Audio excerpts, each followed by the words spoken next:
We're okay on taping? Okay, we will call the Monday, August 8th meeting to order of the East Bay Charter Township Board, and we will begin with the Pledge of Allegiance, if you'll join me. I pledge allegiance to the flag of the United States of America and to the republic for which it stands, one nation, under God, indivisible, with liberty and justice for all. Hey, are you guys okay with the temperature? I know it's been a little stuffy in here today. It's a little cold. We'll deal with it. Okay? All right. Okay, and we'll do roll call attendance. Let's see, Bartlett. Yes. Lyle. Yes. Matt Cortade. Here. Sue Cortade. Here. Cook. Here. Friend. Here. And it's noted that Walters is absent and excused.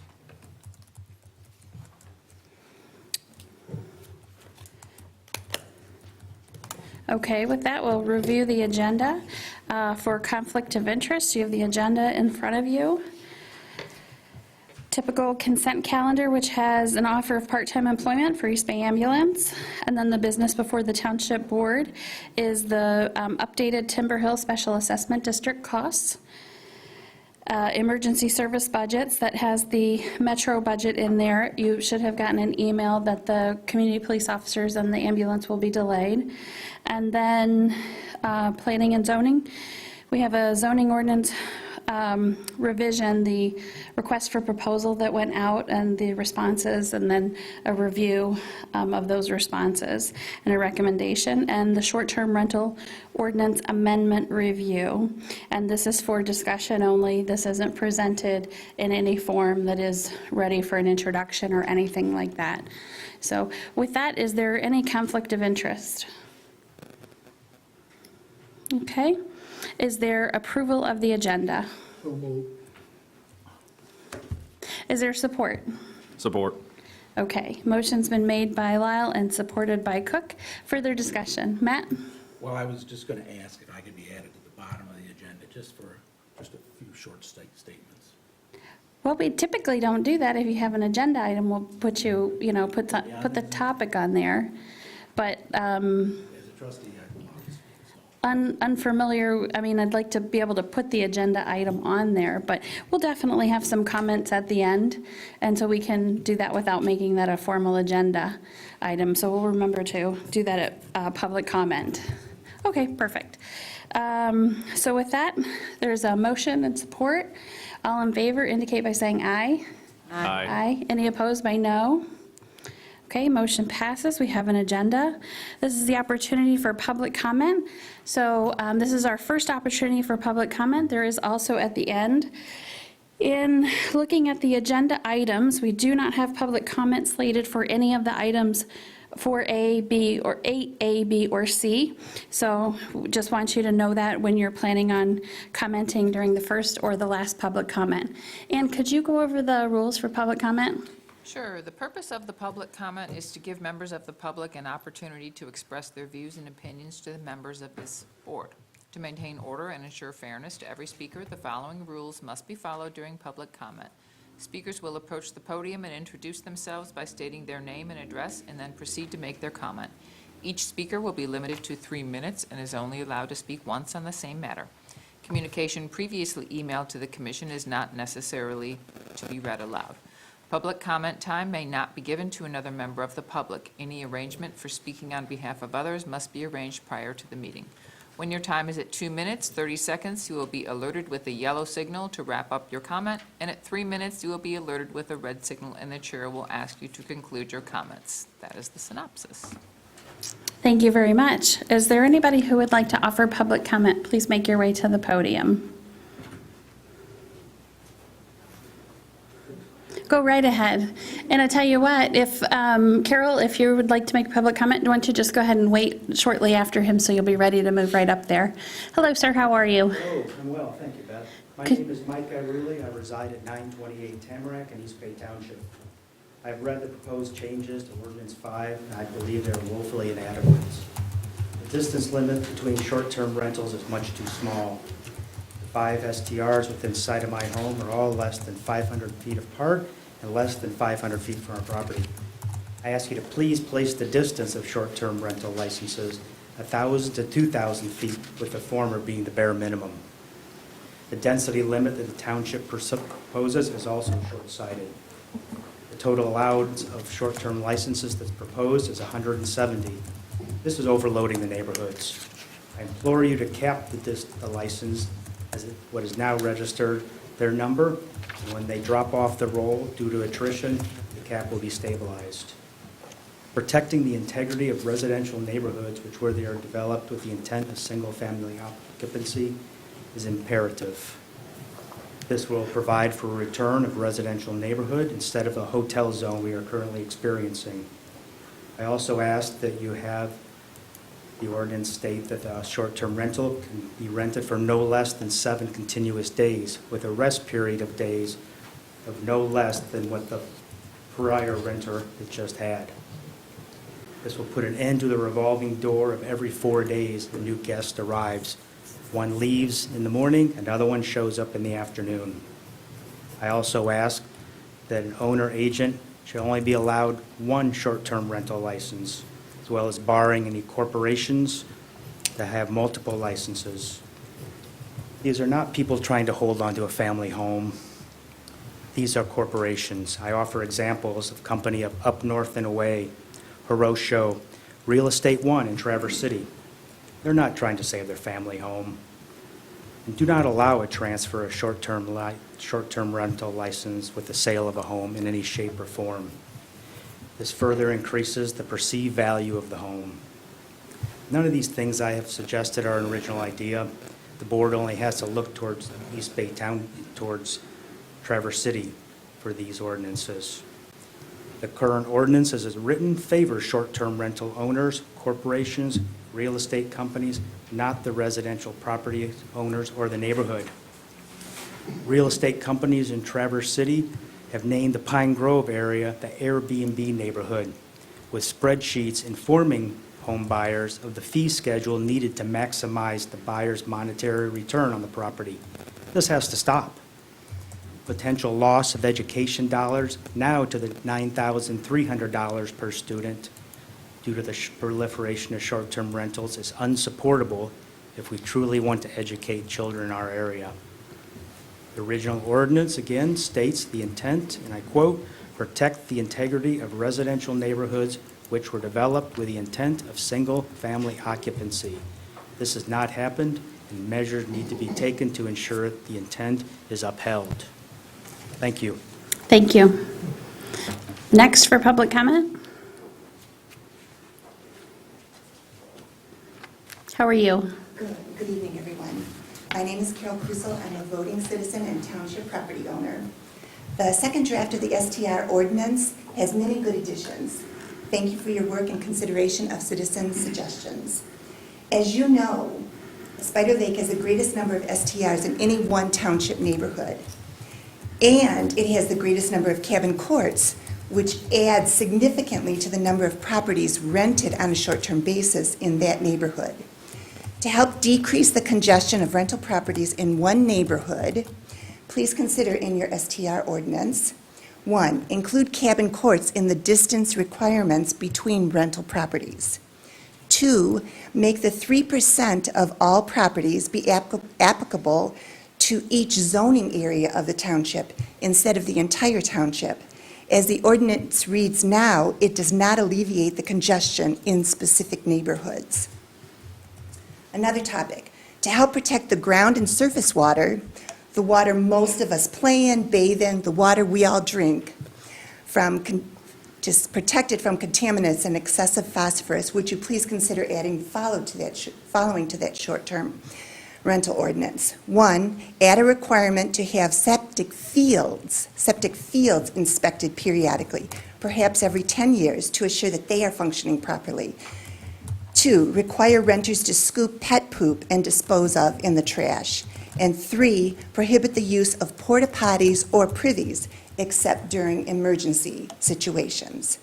Another topic, to promote safety on the lakes for all lake users. 1, require owners to post high-speed boating hours and all no-wake or slow boating coves in each rental property and on each rented watercraft. 2, require that owners that have watercraft that is offered for free or for rent for their renters be inspected and approved by the Marine Sheriff, and documentation of that approval be submitted to the township during the license application and/or renewal process. And 3, require owners to show proof of current Michigan boating licenses on all watercraft offered free or for rent to the township during the license or renewal process. We know that that is not occurring. Lastly, during your discussion today, please consider the following. Clarify which township board the Director of Planning and Zoning reports to on short-term rental issues. That's under Section 12 of Administration and Interpretation of the Short-Term Rental. Consider that the responsibilities outlined in that section are an awful lot for one person. That is no reflection of our current planner, not at all, just what could happen in the future.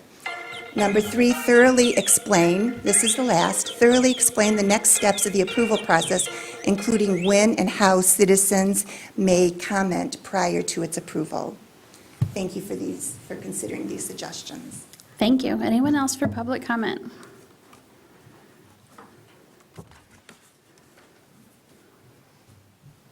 And again, if you would like to make public comment after this gentleman, go ahead and make your way up.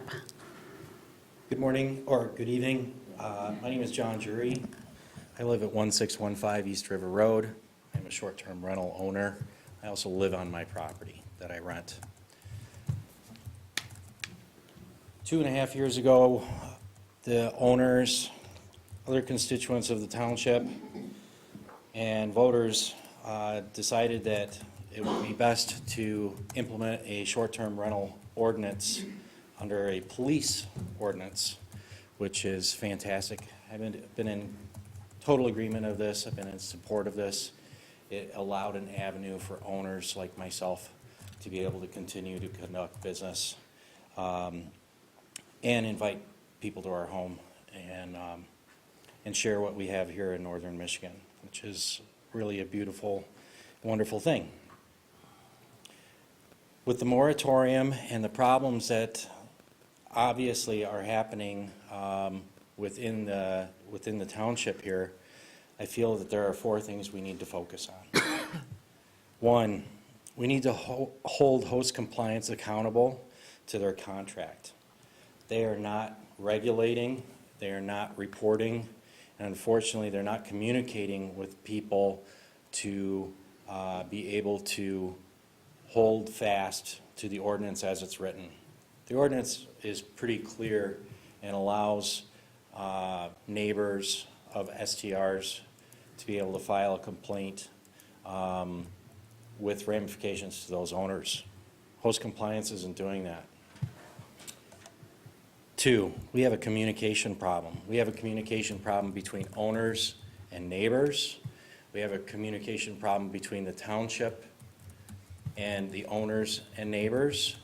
The neighbors do not know how to file a complaint. I know that I have to report to my neighbors via affidavit and a letter saying that I'm a short-term rental owner. Unfortunately, these people don't have any other avenue other than hopefully that they get this letter. I have to have a notarized affidavit saying that I sent this letter. I don't know if these people got the letter. One of my properties is state land across the street from me. Still have to send the letter to the state. 3, we, the homeowners of STRs, would really like to be able to form a citizen board to be able to talk with you guys, the board here, and the other property owners. These people have legitimate complaints, unfortunately, because nothing's being documented. We don't know what, when, or how they're happening, or who are the problem STR owners, because I think there's some of them out there, and I think there's a lot of them out there that the township has no clue about and has no idea that they're operating unlicensed because of host compliance. I'm going to wrap up and say We want to work with the community. It is in our best interest as STR owners to be neighborly to our neighbors. I love my neighbors. If there was ever a problem, my neighbors know that they can come to me right away, and I take care of them. I know many other STR owners that are the exact same way. I do know other owners that are not. And those are the problems, child. So I think if we work collaboratively, a Citizens Advisory Board, something along those lines, and we start holding host compliance to our contract, what we pay them for, I think we can start making some strides in the right direction like we did 2 years ago. Thank you for your time. Thank you, Mr. Jury. Any further public comment?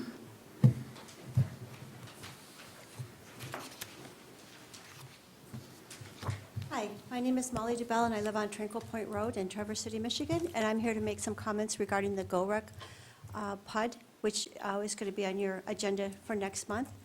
I just want to voice some feelings and my opinion about that whole process. I've been to several of these meetings, and I've watched time and time again as your constituents and taxpayers of this township have expressed sincere and legitimate concerns about this whole PUD process.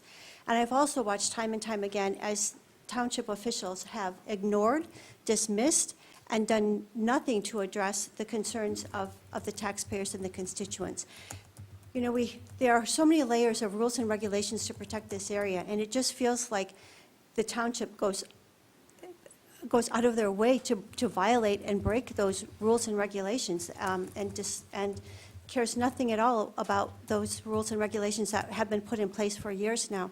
And I've also watched as many people have come up here and talked about how they give the township and all of you credit for the hard job that you have to do and your efforts in this area. But, you know, I'm here to say that I'm actually very disappointed. I'm actually so disappointed in the actions that the township has taken regarding this GOREC PUD. You know, just last week there were 2 weddings held at GOREC. Even though the PUD hasn't been approved yet, there were still 2 weddings that were held there already. And it just feels like the township goes out of their way to accommodate GOREC and the Rotary, and without considering any of the concerns of the taxpayers and the constituents. And frankly, I just think that your actions are what give politicians and government a bad name. And I'm sorry that that's the case, but that's really how I feel, because it doesn't seem like you are taking any of the constituents' concerns into account as you're reviewing this process and moving forward with this process. Thank you for your comments. Other public comment?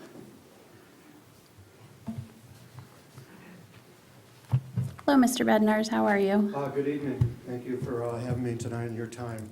My name is Ralph Bednars. I'm a lakefront property owner on Rennie Lake at 1380 Autumn Trail. I'm also the current president of the Rennie Lake Association, the RLA, and I'm a Traverse City area Rotarian. I sent you my comments this morning because I wasn't sure if I was going to be able to comment this evening. So my first set of comments were as the president of the RLA, and that was based on our position statement for the GOREC PUD application. I won't read those to you. You have those in front of you.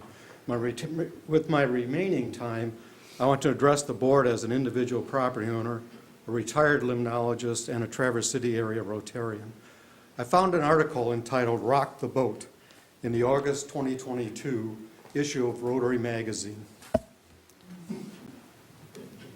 Of great interest and relevant to the GOREC proposal. This article is a profile of a person named Carria Clay, who formed a nonprofit named Artist Boat that collaborated with conservation groups to help divert a large commercial development in Galveston, Texas, that would have destroyed a 1,000-acre ecosystem composed of wetlands, coastal prairies, and sand dunes. Quote, "Why are we going to give nature away for profit?" Clay asks. We can't get it back. The Forest Lakes community was not involved in the Rotary strategic planning process for GOREC's future, and they should have been. As I communicated to the Rotary Camps and Services, Rotary TC Club, and Rotary Charity leaders in February of 2022 regarding the GOREC plan, a pause at this time is warranted to find the common ground of what GOREC can provide without harming the environment and values of the Forest Lakes area. Commercializing the outdoors at the expense of the environment is not an appropriate business model for this community. I continue to question how this project, as currently proposed, meets the Rotary four-way test, and I am a Rotarian. I shared an idea with Go Rec Management several years ago when I first moved into the area. My vision was to help create an Inland Lakes Outdoor Learning Center for greater Grand Traverse area youth with certain elements similar to the successful Inland Seas program. The Go Rec Rennie Lake waterfront and cove, along with the accessory building closest to the waterfront, could provide for outdoor and indoor classrooms and laboratory for teaching basic lake ecology and lake science, as well as relevant arts and craft experiences. Unfortunately, Go Rec Management had no interest in a water education proposal and indicated they were moving in a different direction. They sure did, and look at what has happened. We ask you to vote no on the Go Rec PUD application next month and encourage Rotary Camps and Services to work with the Forest Lakes community to find the common ground on what Go Rec can provide with environmental education and protection as an important element. This would be in line with the Rotary Environmental Focus Area goals and would continue the 6-decade legacy of youth outdoor education that the Boy Scouts of America provided at Camp Grylich. The RLA Board and I appreciate the opportunity to comment on the Go Rec PUD application in front of you. The members of the RLA thank you for your service to East Bay Township and the residents of the Forest Lakes District. Thank you. Further public comment?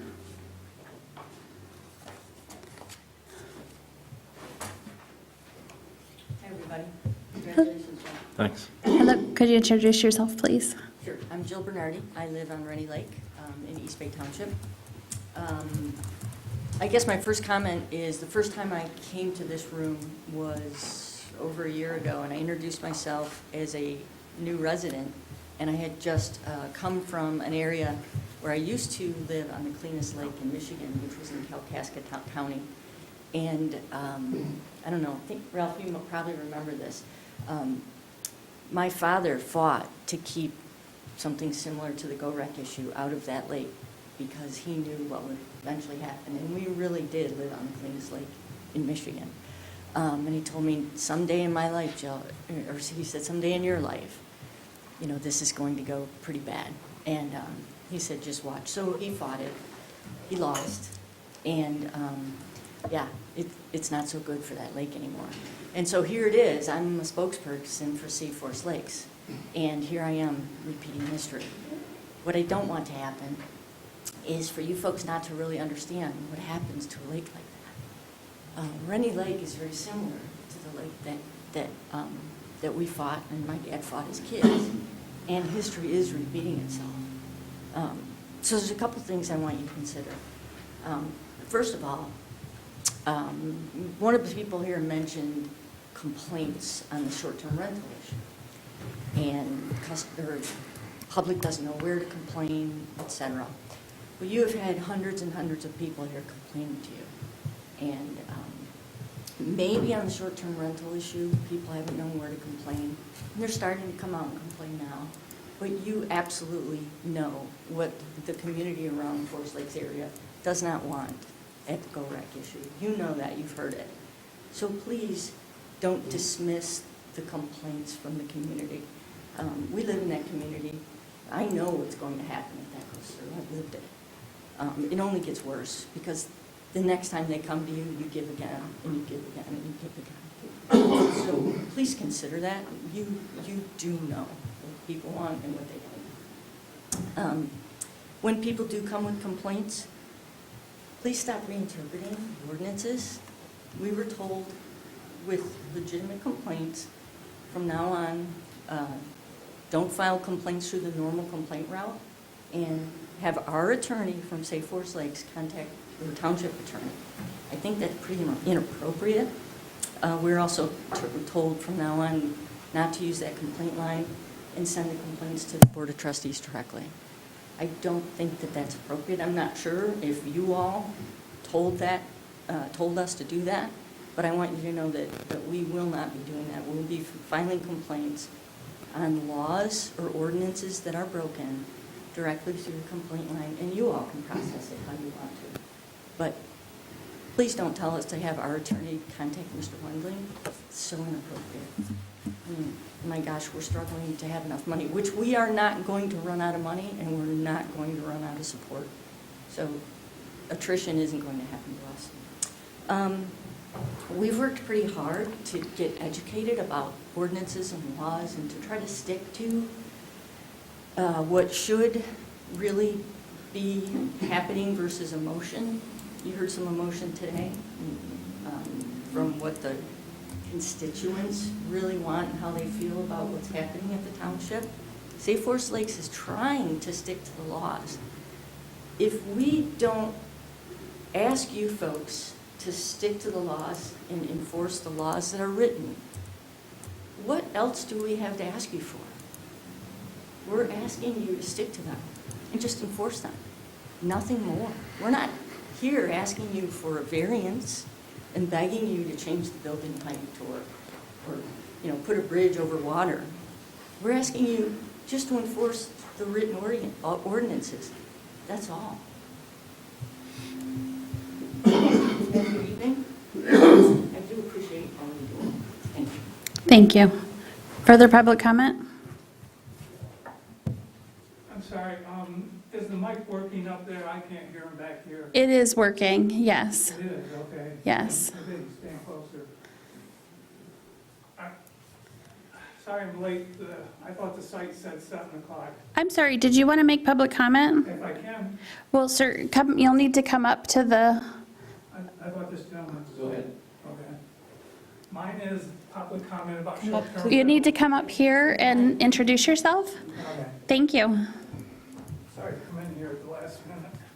You're fine. Would you mind introducing yourself, please, your name and address? I will. To find where I live here. My name is Ken Frymeyer. I live on Mitchell Street in the Pine Grove subdivision. I've lived there for about a little over 40 years. And my concern is, of course, the short-term rentals. A lot of concern with that. I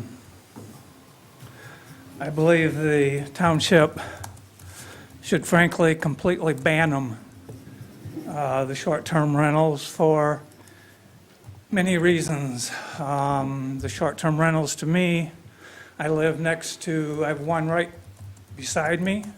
I have one across the street from me. They are frankly no better than a one-unit motel is what they are. One of the reasons, too many equity firms, corporations, wealthy people are buying these up. This subdivision has been primarily an average quality homes built in it, and then in some cases there are some that are more entry level and some are good quality, but we are close to the bay, and this sub is very attractive to short-term rentals because we're close to the bay, trails, and many other amenities. With the people buying this up, it is forcing families out. There are fewer small families moving in that have kids. I walk in this subdivision at least twice a day. I don't hardly see any kids anymore in there. And when my kid was growing up, we had lots of kids in there. Quality of life is reduced in there. Whatever became of our quiet enjoyment that we're supposed to be able to do. We don't know our neighbors. The ones that are on my street, they turn over regularly. We've had, anywhere from 4 to 6 cars in there, each one, so it just adds to the traffic in there. And we really don't want wine tour buses through there, please. Lawn and house maintenance takes a dive in there. Garbage cans are left out longer.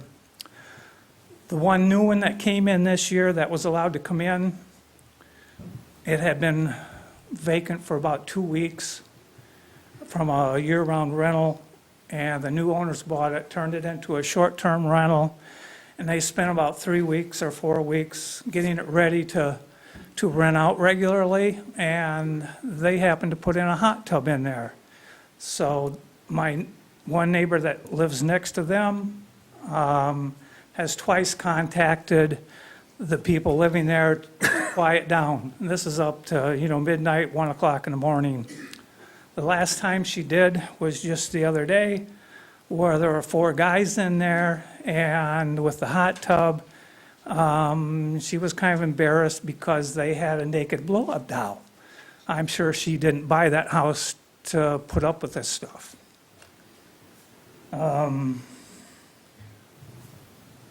On Mitchell Street, where I live, there are 10 houses that have addresses on Mitchell Street. 2 of them are short-term rentals. I think that simply shouldn't be allowed, period.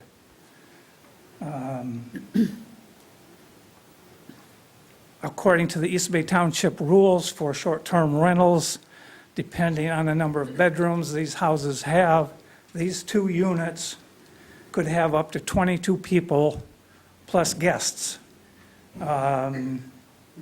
There are 7 houses on the street that I know have just 1 person living in them. So this kind of upsets people. It just doesn't you just don't enjoy your quiet enjoyment. And most of these people are retired, and self-included. The retirees in this subdivision, they've got to be up there at around 40% or so. You got to take that into consideration here.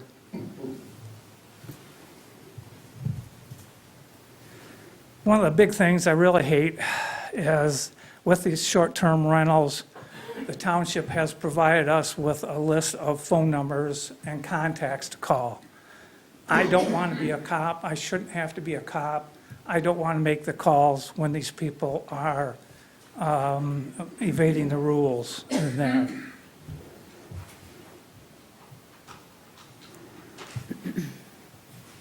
One of the other things, you've all checked out and heard the other different problems. The airport industrial park over there, last time I walked through there, they had 7 different businesses that had help wanted signs. I know a couple people that have lived in our subdivision that were renting, that were forced to move out because the rent went up, that worked in that area. One of them now lives in Thompsonville and still drives in. Mr. Frymeyer? Pardon me? Mr. Frymeyer, could you start to sum up? Sure. Thank you. My sum may take 2 minutes. I did check into the other townships, which you people I'm sure have contacted, but for the audience members, Peninsula Township does not allow short-term rentals that have to be rented no less than 30 days. The same thing goes for Garfield Township. The one thing about Peninsula Township is that they have had their policy in since 2008. I think we should be able to get by this. Elmwood does allow township STRs. 4% of their residential units are available. One of the things they have is that they have specific quiet times. And Acme does not allow short-term rentals except in agricultural zone places. It does not, or in commercial or corridor flex districts.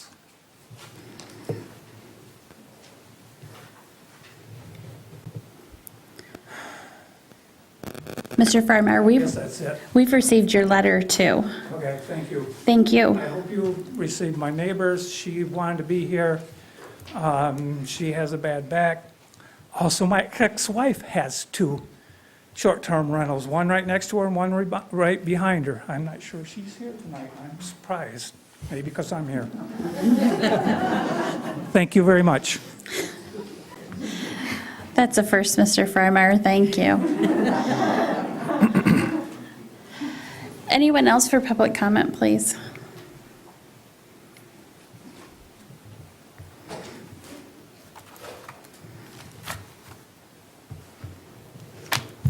Hello, how are you? I've seen you stand up several times, so thank you for your patience. You're very welcome. Thank you all. Can you introduce yourself, please? My name is Bill Klaus. I live at 5625 North Hannah Road, Kingsley, just north of the St. Mary's Church. Did you all receive my communication on July 26th? We did, and it's in the packet, I believe. Very good. Just some bullet points. So I've invested roughly $4 million in short-term rentals in East Bay Township. I've applied for the licenses. I've complied with all of the requirements and conditions. And roughly 2 million of those 4 million, I built them on the basis that I would be granted a short-term rental license, otherwise I would not have built them at all. And so I'm just trying to point out the financial impact. The STR license adds about 35% to the typical value of the real estate. The 12 units that I own, 3 are contiguous in one area on Munson Avenue, direct frontage on Munson Avenue. 9 are contiguous on Vale Drive, which is a multifamily zoning district. Another comment that I would have is that I would like STR licenses to stay with the units, subject to the purchaser being able to qualify on the same standards that the license was issued, just like a liquor license would be if a bar was to be sold. If not, the units wouldn't get sold, and I don't know where we go from there, but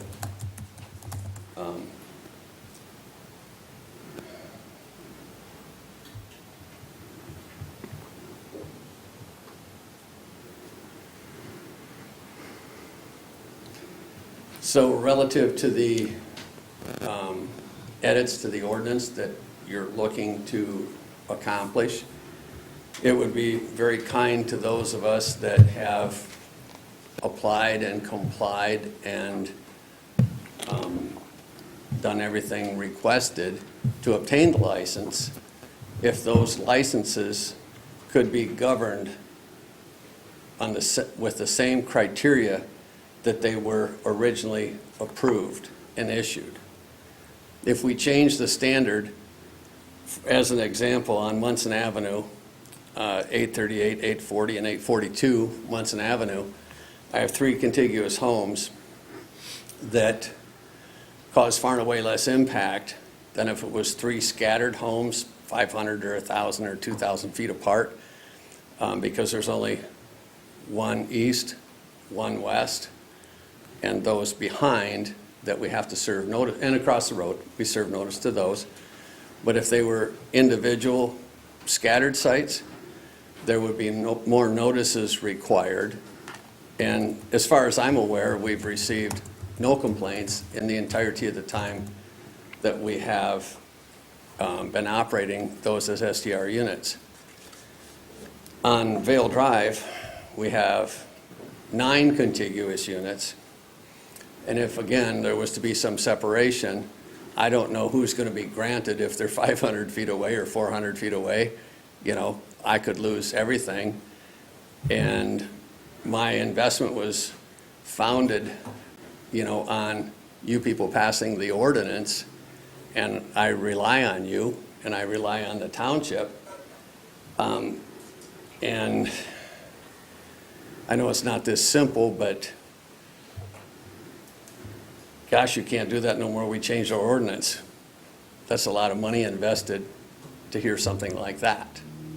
And I don't mean that any it's as simple as I put a lot of confidence in this board and this township and have invested a lot of money here. And I get one chance to make it or blow it. So that's all I wanted to say. Thank you. Thank you very, very much. Thank you. Any further public comment?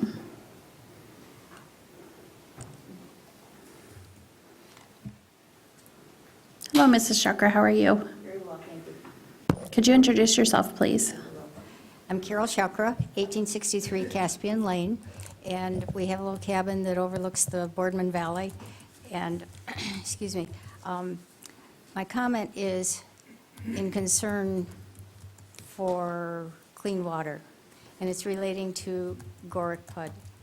And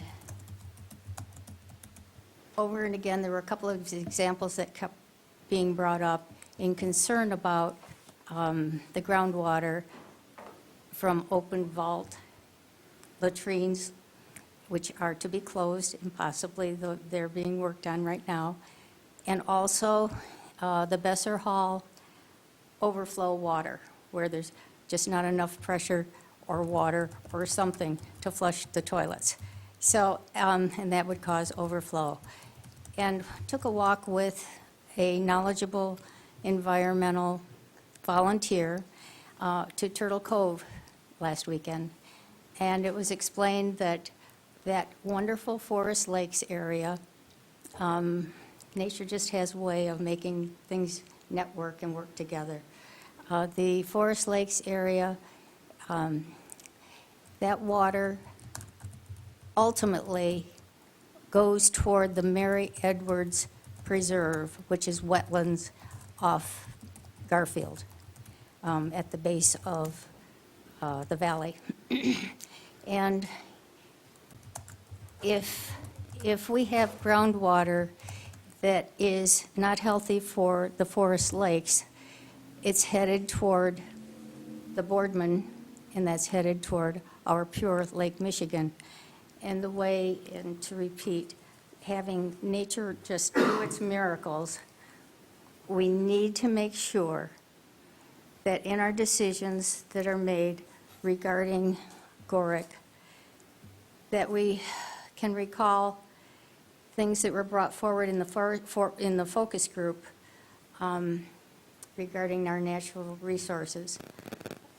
One, limit intensity of uses in environmentally sensitive areas.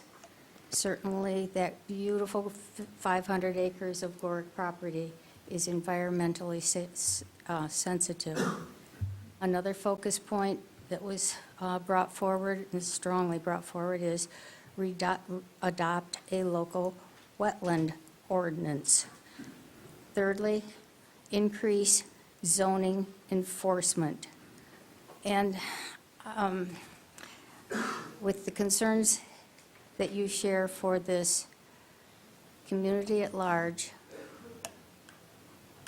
I know that you'll keep that in mind, that we need to emphasize the sensitivity of the ordinances and the Forest Lakes overlay in our decision. And thank you very much for this. Thank you. Any further public comment?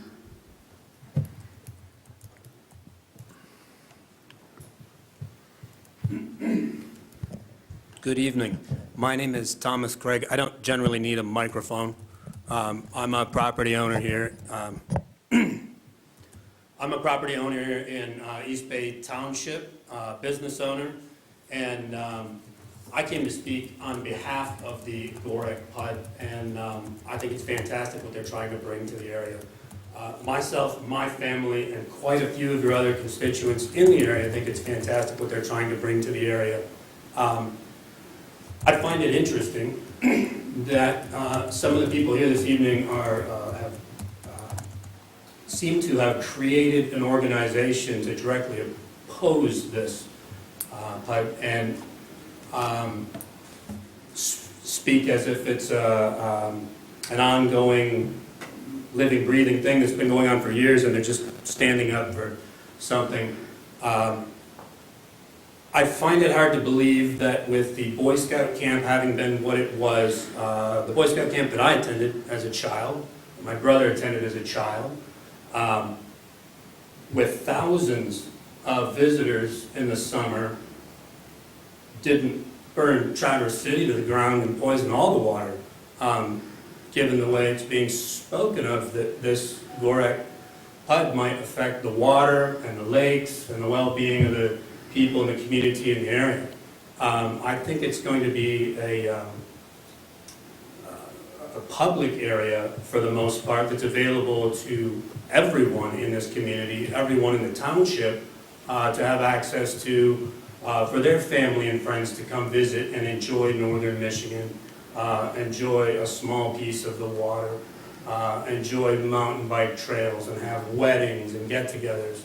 And I think that the people who spoke this evening insinuated that they spoke on behalf of your constituents as a whole, and I just want you to know that that's not the case. Myself and quite a few of your constituents support it wholeheartedly, and thank you for your time and your consideration of the project. Cheers. Thank you. Any further public comment? Going once, going twice. Okay. With that, we will move on. As well, as the board knows, we did put out some information on the website seeking public comment on the short-term rental ordinance, and those items have been placed in your packet as well. So you do have correspondence and reports. The correspondence that I just spoke of is actually under the agenda item rather than included directly in the first couple pages with the regular correspondence. With that, we'll move on to the consent agenda, which has the July 11th meeting minutes and an offer of part-time employment for East Bay Ambulance. Ann, could you go over the consent agenda, please? Sure. The purpose of the consent agenda is to expedite business by grouping non-controversial items together to be dealt with by one board motion without discussion. Any member of the board, staff, or the public may ask that any item on the consent calendar be removed and placed elsewhere on the agenda for full discussion. Such requests will be automatically respected. If any item is not removed from the consent agenda, the action noted in parentheses on the agenda is approved by a single board action adopting the consent calendar. This evening, you have the board minutes of July 11th, 2022. Recommend approval. Check numbers 17221 through 17286 in the amount of $120,734.17, with voided check numbers 17240, 17241, ACH check number 2, and check number 17087 was previously approved. The emergency fund, check numbers 5056 through 5086, voided check number 5083 due to a printer error in the amount of $25,108.61. The receiving fund, check numbers 2869 through 2870 in the amount of $859.44. The escrow fund, check numbers 1856 through 1862 for $46,909.24. And the road SAD fund, check number 109 for $500. There were two payrolls, July 3rd through July 16th, 2022, check number 7345 through 7349, totaled $51,602.35. And the payroll for July 17th through July 30th, check number 7350 through 7356, totaled $53,893.22. Total payroll, $105,495.57, and total amount paid, $299,607.03. There are no proposed budget adjustments. And one other item, the East Bay Ambulance offer of part-time employment. Thank you, Ann. Would any member of the board like anything removed from the consent calendar? Would any member of the public like anything removed from the consent calendar? Okay, with that, we'll bring that back to the board. And is there a motion for the consent, I would call it calendar, consent agenda as presented? I make a motion to approve the consent agenda as presented. Support. Okay, motion is made by Bartlett and supported by M. Cortade. Any further discussion? Okay, and we'll do a roll call vote. Bartlett. Yes. M. Cortade. Yes. Cook. Yes. Lyle. Yes. S. Cortade. Yes. Friend. Yes. Okay, that motion passes, and we'll move on to the business before the Township Board. First item on the agenda is the Timber Hill Special Assessment District, and this begins on page 16 of your packet. You'll recall that the last time that we spoke about the Timber Hill Special Assessment District and visited about it was last fall.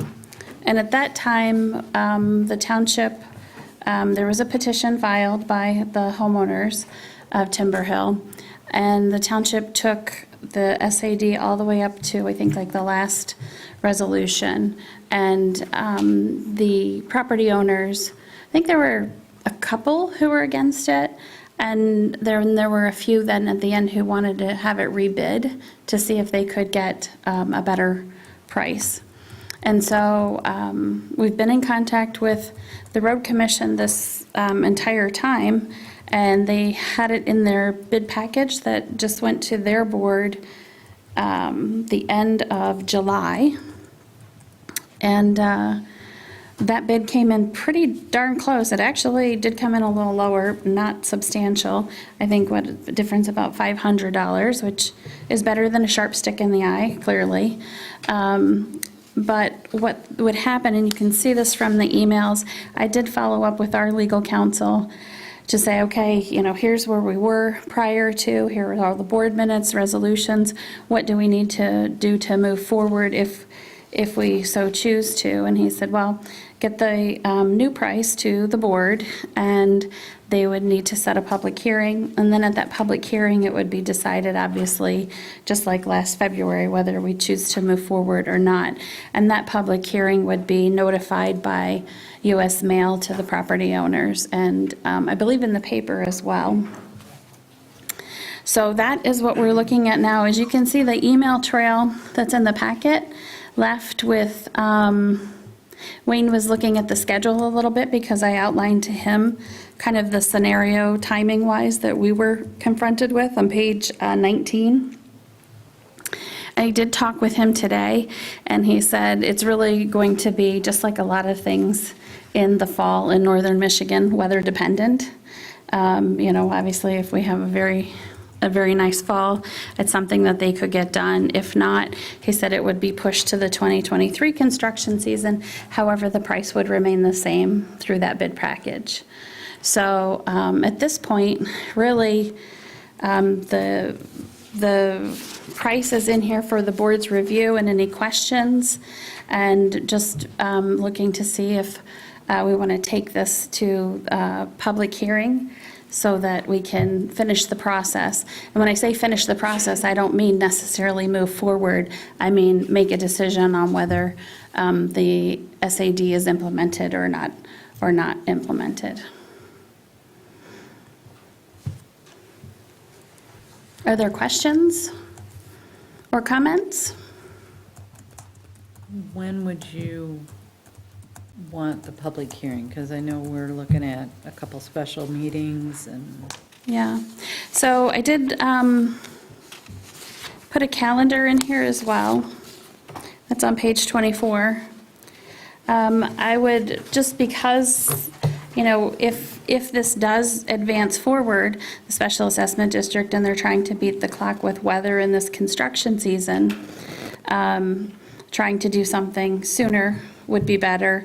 And as well, because we have delayed the 2 emergency service millages, we could put that on that same agenda too. So I was looking maybe potentially at something the last week in August, maybe August 29th. That would give us plenty of time, the 10 days. We would have to have a mailing out by the end of next week, which is doable. And then that would put us, if we did the public hearing on the 29th, let's just assume that it were to move forward, then the 35 days that are mentioned here would put them at the 3rd of October, which is still can be pretty decent. depending on the weather. Yeah, exactly. And he did mention, Wayne mentioned, this is not a huge job. It's relatively small. So the nice thing about this SAD, whether people want it to go forward or not, as you guys know, the road commission was presented to us in July, and they have changed their policy on special assessment districts. And I have asked them, and they have agreed to keep this project under the previous policy, which has a 25% match. And they did so because this was in the works. It had already gone out. Neighbors had already signed petitions, all of those things. So they agreed to do that. And actually, their cost sharing on this was 30% and not 25%, because there was some ditching work to do that they felt was, part of their process that they needed to do. So it was actually a 30% cost share. So whether or not, I don't know the feedback that the board will get if they decide to set a public hearing. But that is something that the board and the residents should consider, because I don't know that that opportunity would happen again. And there is a difference, I think it's about $20,000. So that's pretty considerable. When I think, Sue, I'm trying to think, were there like 14 households out there or so? 15? There were 5 that either, 3 were against, 2 never responded to anything of those. Okay. So 20,000 spread over that is a pretty significant amount. Questions or comments or direction? It doesn't hurt us to set a public hearing, right? It I mean, doesn't. They can still tell us no. No, it's just and- township dollars to do the noticing and the publication, but. Right, Yeah. and then if we go ahead, it gets absorbed into the special assessment. That's right. And we do already have, the maps would not have changed. All of those things would have stayed the same. So I'd make a motion to schedule a public hearing for August 29th for the Timber Hill Special Assessment District 2021-1 roads. Is there support? And then if there is support, I would ask that we just take a look at our calendars. I'll support that. Okay. Motion is made by Bartlett and supported by Cortade.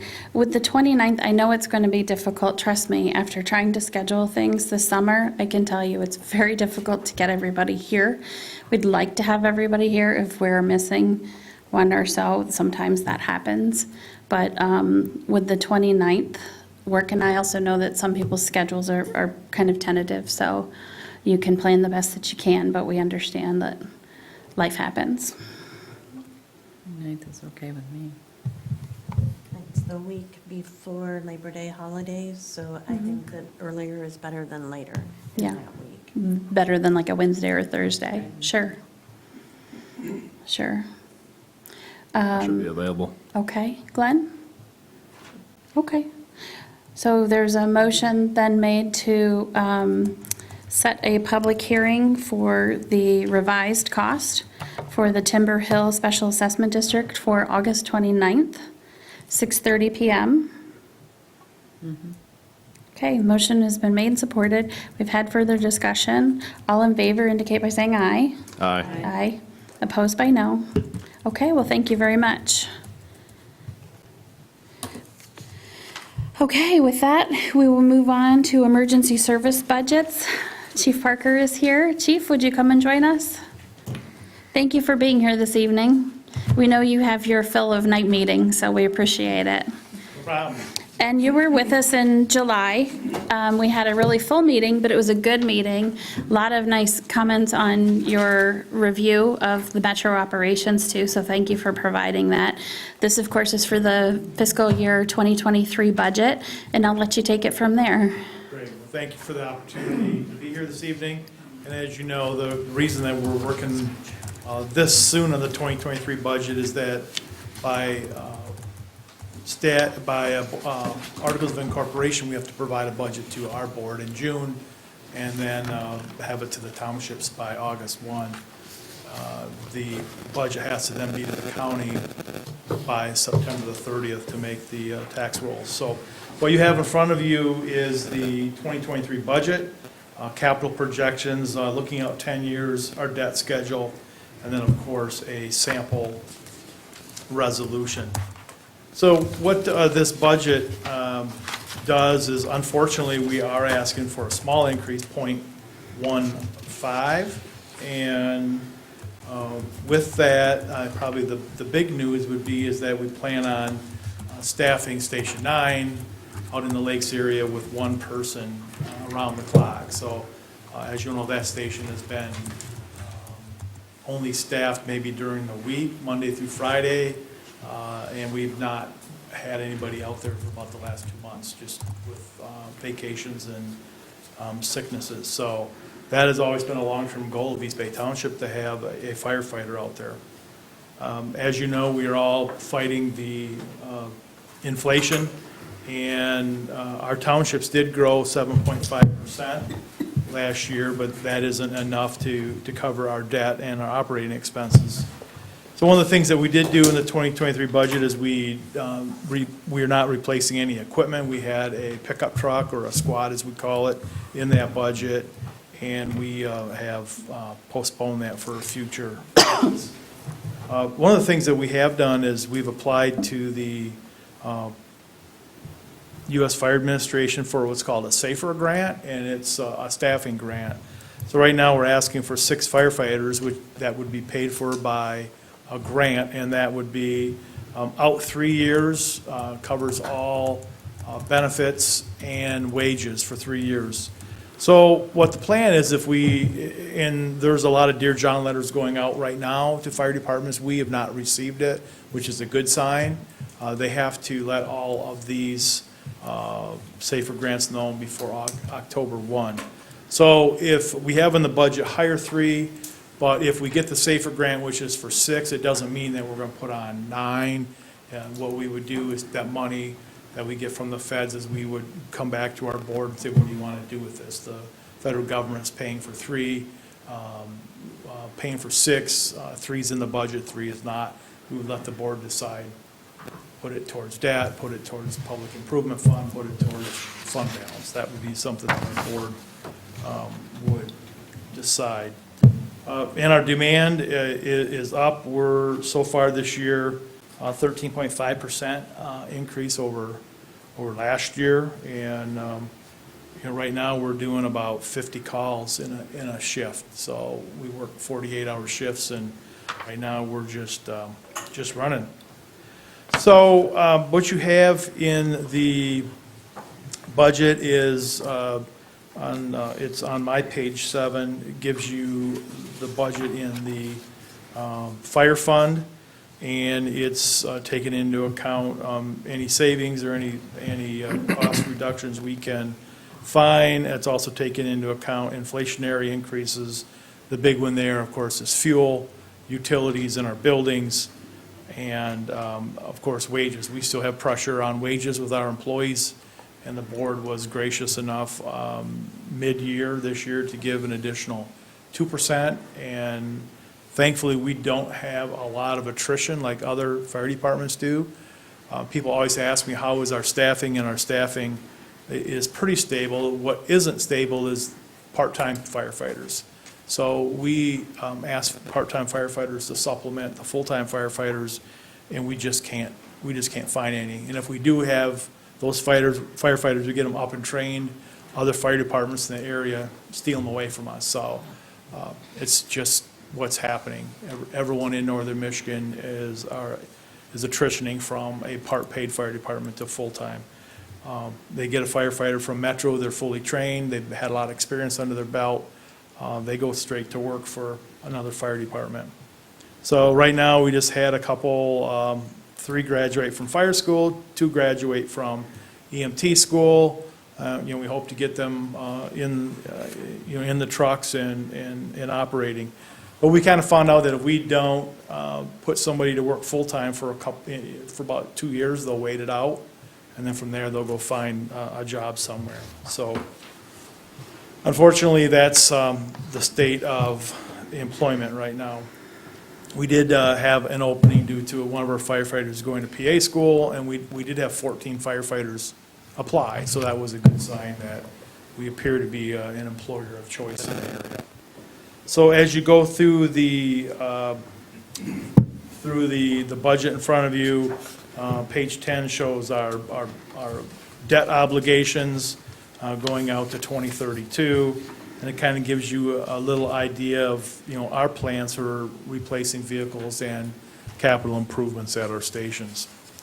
So the budget is asking for a 0.15 increase. I know this is not a great time to be asking for an increase, but however, it's in this budget. Probably the big thing it will allow us to staff Station 9 around the clock with at least one firefighter. Are there any questions that anybody might have? Questions from the board? I've got a couple. I see that you're looking at a projected 2 to 3% raise for 2023. Right.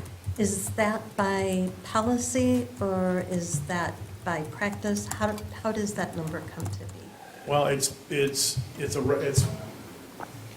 ends up going to the board, so in November, the board sets the increase for the next year. We put that in there just in order to keep employees. A lot of employees are getting bigger increases than 3%, but we budgeted 2 to 3, but the board makes that final decision. A lot of it's made on cost of living in the area and just what other employers are paying. Sure. And remember, we're union now too, so that's through negotiation as well. And that's what I guess I had wondered, all of those components. I know that here we have the policy for COLA and CPI with a minimum base. It seems to go well because it's not allowing them, our staff, to go backwards. It lets them at least stay consistent. I don't know that the union and the Metro Board would be able to come up with some type of policy that would make that more stable. It's just a thought comment. Well, actually, I think that, I'm sorry to interrupt, but I think that years ago, Pat, didn't we? Because I think we looked at, from the township, looked to them to see what they had used for their stats.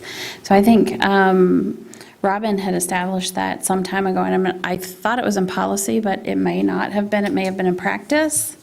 Right, we look at the Ann Arbor, Detroit CPI, and then we also look at Saginaw, Flint, and then we also look at nationwide, and Robin kind of came through a bump blend, see what it is, but, the Metro Board has been good to our employees, and they, pretty much say, do what's right, but also we have a budget we have to follow, and everybody's worth more than what they're being paid, but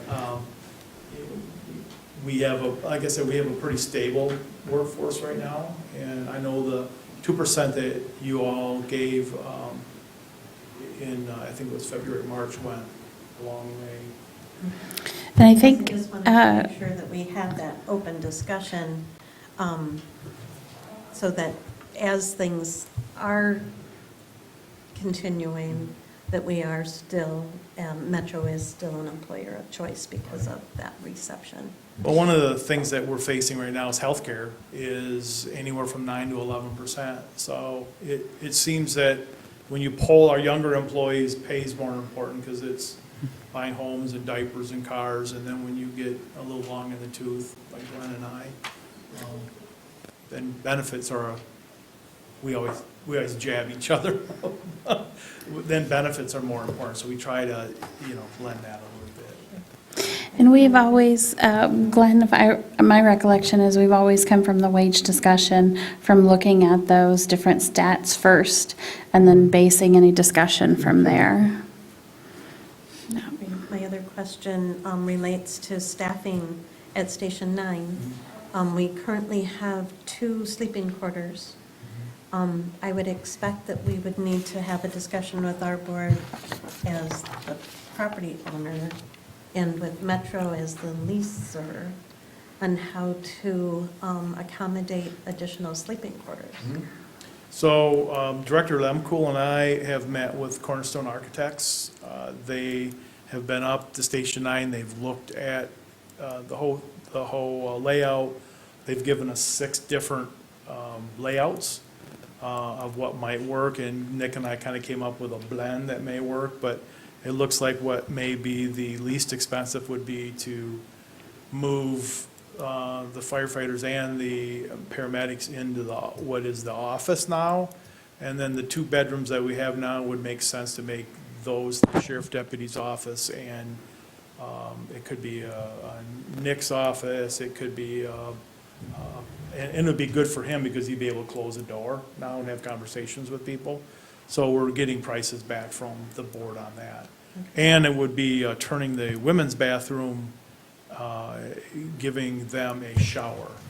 So we would move into the storage room a little bit. So he's working on that and is going to give us an estimated cost on that, but.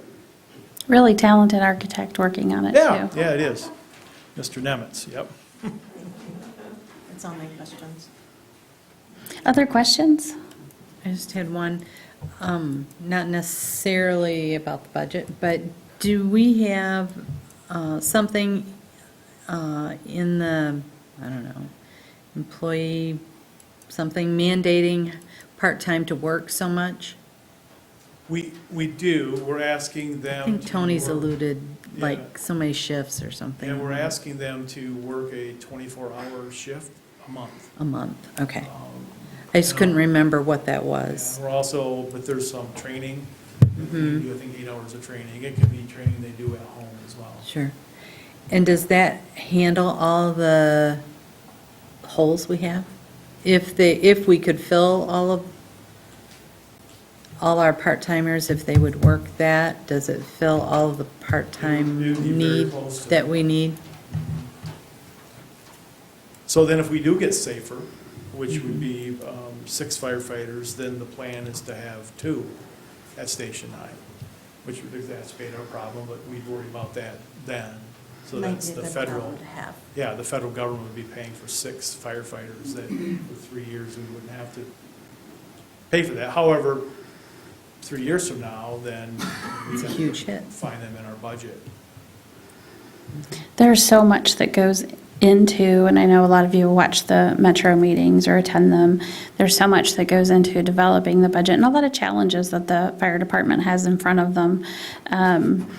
But if I had to sweep it with a very broad brush, one of the challenges is, of course, it's like all emergency services. It is very largely personnel-based. That's because that's what you're providing, is those trained individuals. But I would say, broad brush, one of the biggest things overall, if you had to super simplify it, is that transformation from a volunteer to a mixed full-time, part-time staffing to really just not many choices other than to be more a primarily full-time staff department. And so that's what you really see a lot of the budget pressures on. And thankfully, our 3 townships, Acme, East Bay, Garfield, are growing. And even if we move into inflationary times or recessionary times, either or, I think we're still going to grow a little bit, which also helps our budget as well. Any further questions? One of the notes you had in here around challenges, you've got the increase in calls in 2021 over 2020. What is your trajectory for this year? Yeah, we're going to blow that away probably by 15 to 16%. Okay. And you say, well, what is it? Just June alone, we had 27 car accidents. Just people are here, we're busy, and a lot are medical calls. So we go about 72% of our calls are medical calls. And it's a mix of I've fallen to I'm sick to respiratory. It's a complete mix. Even your ambulance calls, East Bay ambulance, their calls are creeping up as well. Okay. Yeah, just was kind of be interesting to see, and I know you're running an organization. It's not a for-profit business, but be interesting to see how how much those types of calls have an impact on your budget. I mean, I'm sure there are certain types of calls that probably eat into your budget more than other ones.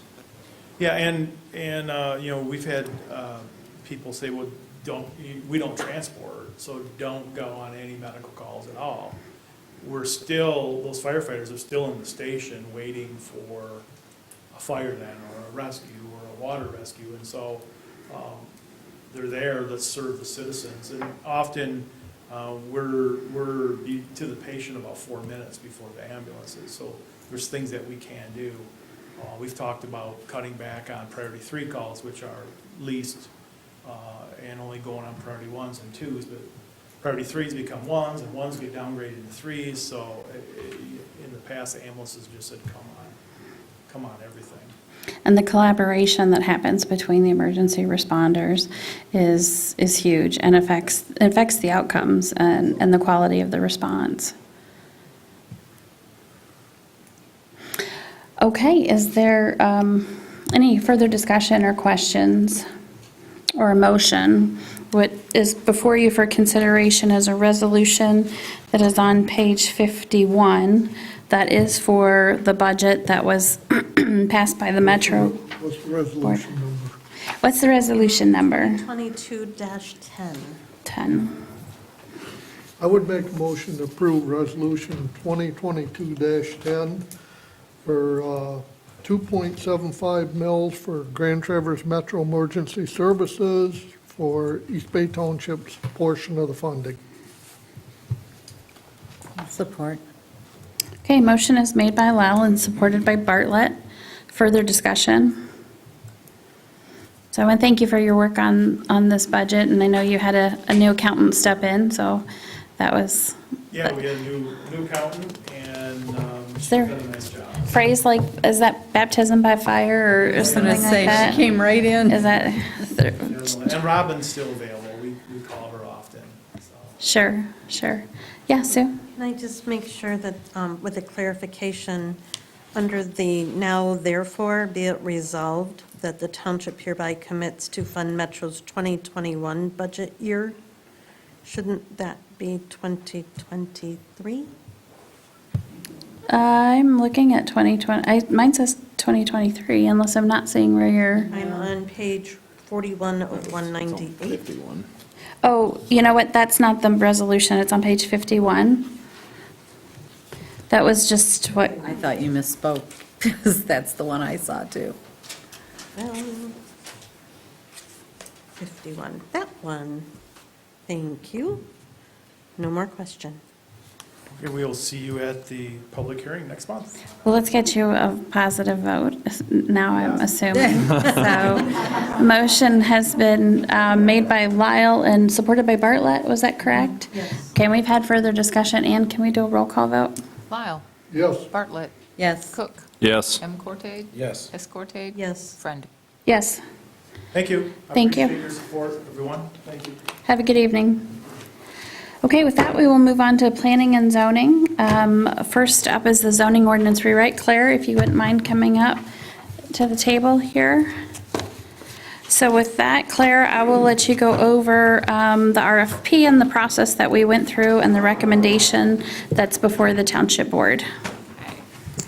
Good evening, everyone. So as you recall, we have budgeted, I think the last couple of years for the zoning ordinance rewrite had been kind of optimistic early on our timeline, but had budgeted $10,000 for 2022 for the zoning ordinance rewrite. And of course, that's contingent on finalizing the master plan. So we've got the master plan out for public review, public comment. We've got the public hearing with the Planning Commission is scheduled on September 20th. And so we went out for RFP, requests for proposals for the updated zoning ordinance, and that was based on the budget line item that we had set aside. We had had some positive discussion with the Michigan Economic Development Corporation that we would be eligible for $30,000 of grant funding with a maximum of 75% of that to be kind of the contribution to the total cost of the project. So we issued an RFP for the zoning ordinance rewrite. We sent that out in June. We received 4 proposals. They were all 4 very high-quality proposals, really good firms. We had a selection committee that met. That was a representative from the Planning Commission, a representative from the Zoning Board of Appeals. It was staff, Beth, myself, and Preston Taylor, our zoning administrator, and then we also had Peter Wendling, our attorney, reviewed all of the proposals, met. All of the proposals, as I mentioned, were very high quality. The consensus from the group was that the Giffords and Webster rose to the top based on really a number of factors. The usability of the zoning ordinance, they have a clear zoning process, and we looked at a number of different clear zoning ordinances that were formatted that way and are very usable online and just kind of like the streamline of them.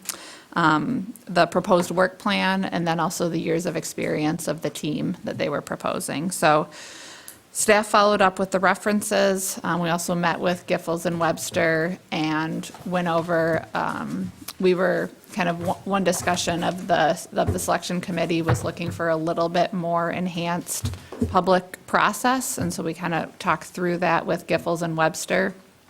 A few key points throughout the process to really open it up to public input. And so you'll see what is included in your packet tonight is the same budget that was originally proposed by Giffords and Webster, but it's the most up-to-date proposal with a couple tweaks to the enhanced public engagement process.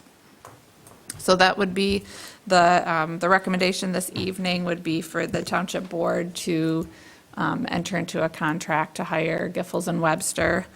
Also wanted to just go over budget implications. So the Township has secured $30,000 in technical assistance funding from MEDC. These funds would be distributed in 4 payments. They want to make sure that we successfully update the ordinance. So it would be 25% at the beginning, 50% at a midpoint, and then 25% upon successful adoption of the ordinance. And you'll see there's an additional grant agreement that was just sent to us today from MEDC that we would be looking to add to the motion tonight if the board was favorable about the contract with Giffords and Webster. Also, the grant agreement giving authorization for the township supervisor to enter into that agreement with MEDC. So looking at the budget, as I mentioned, the $10,000 allocated from the 2022 budget under the line item noted in the staff report. The remaining funds would be included in the proposed 2023 budget. The process that Giffords and Webster is recommending is a 11-month process, so about a year. I'm working with the working group committee as well as interfacing with the Planning Commission and ultimately would be coming before the Township Board for final approval of the zoning ordinance.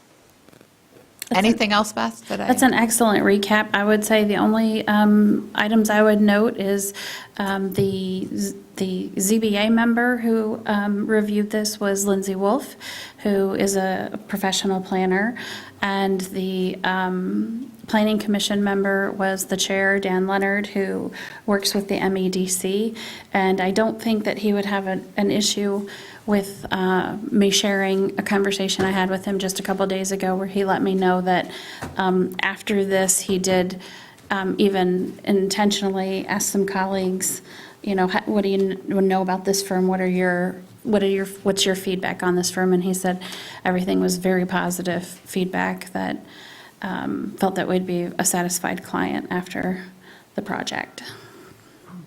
So with that, we would open it up to comments or questions. And I do want to thank Claire for the process of the RFP and getting the subcommittee together, reviewing the proposals, and the follow-up that she and Preston did in following up with the references. Well, I have no questions. I browsed through it. I admit it's a lot of reading. It is. And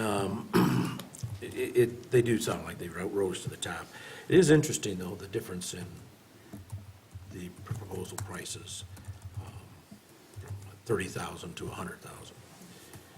So I'm sure by doing your due diligence, you make sure you weeded all that out to get what you wanted. The only other question I says here on the bottom where it says the additional 500 for the development guide. I'm just going to explain that just a little bit. Yeah, it's an additional $5,000 for the development guide. That is a requirement of the RRC, the Redevelopment Ready Communities certification process. We've already kind of started that, so we have some flow charts that show like an applicant developer who's interested in going through site plan review, special land use permit, a flow chart of currently under our ordinance, the process that they would need to go through. So, you know, it's something that we can do in-house, but it's also would be something that would need to be amended with an updated ordinance because our flow would likely change. So I think it would add value, but, you know, it's an additional $5,000, and I think it's something that we could do in-house as well. One of the interesting things I thought, when looking at Giffords, as Claire mentioned, they have like a trademarked program that they use. I wanted to make sure that we weren't pigeonholed into a certain specific framework.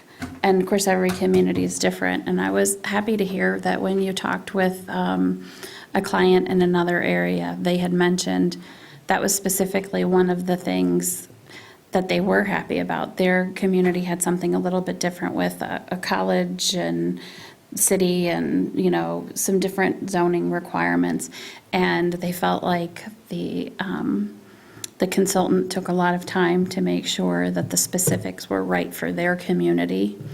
And then, of course, put that into the framework of presentation of their trademark product. So I was glad to hear that. It's flexible. Right.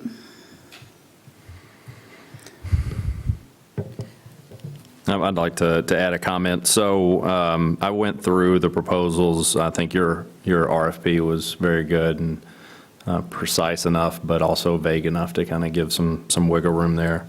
I have some previous community I lived in, serving on the planning commission, went through a similar process to this.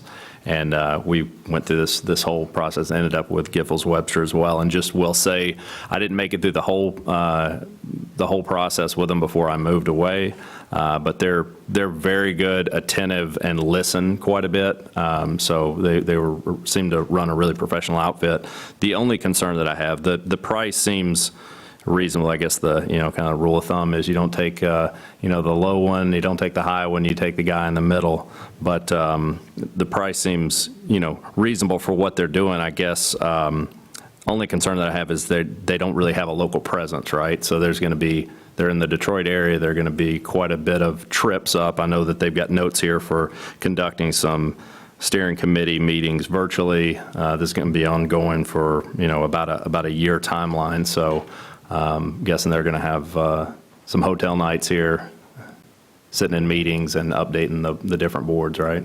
Yeah, so they're definitely planning to be in person some, and my understanding is that they have a number of up north clients right now. They're working in Sutton's Bay and I believe one other community, and so they talked about kind of pairing some of those trips up north.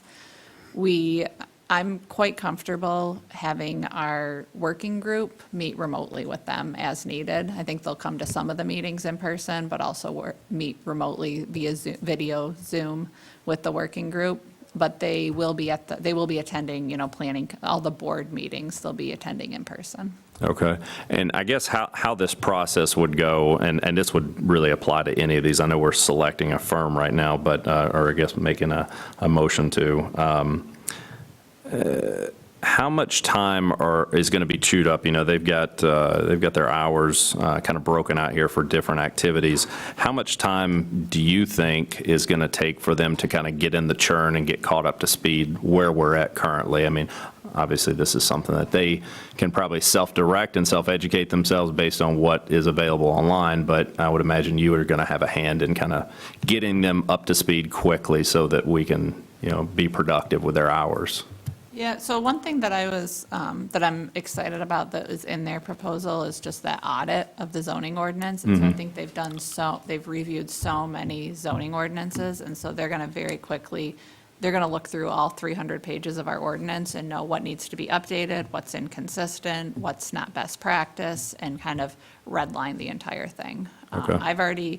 Staff internally has probably about 5 pages of notes of things that are not working in the zoning ordinance right now. So we'll be handing that over to them as they do their audit and kind of give them a starting point, but we'll also be relying on their professionalism. And then just one other thing, one piece of that kind of enhanced public engagement process is we're going to have a survey where we'll be soliciting members of the public to go online and also complete kind of a questionnaire about what's not working in the zoning ordinance. So they'll take all of that information as a part of their audit as they kind of go through and figure out what needs to be changed and moving forward. If I could just add on to that a little bit, it's not uncommon when you're working with a zoning ordinance to have a page, several pages of potential changes.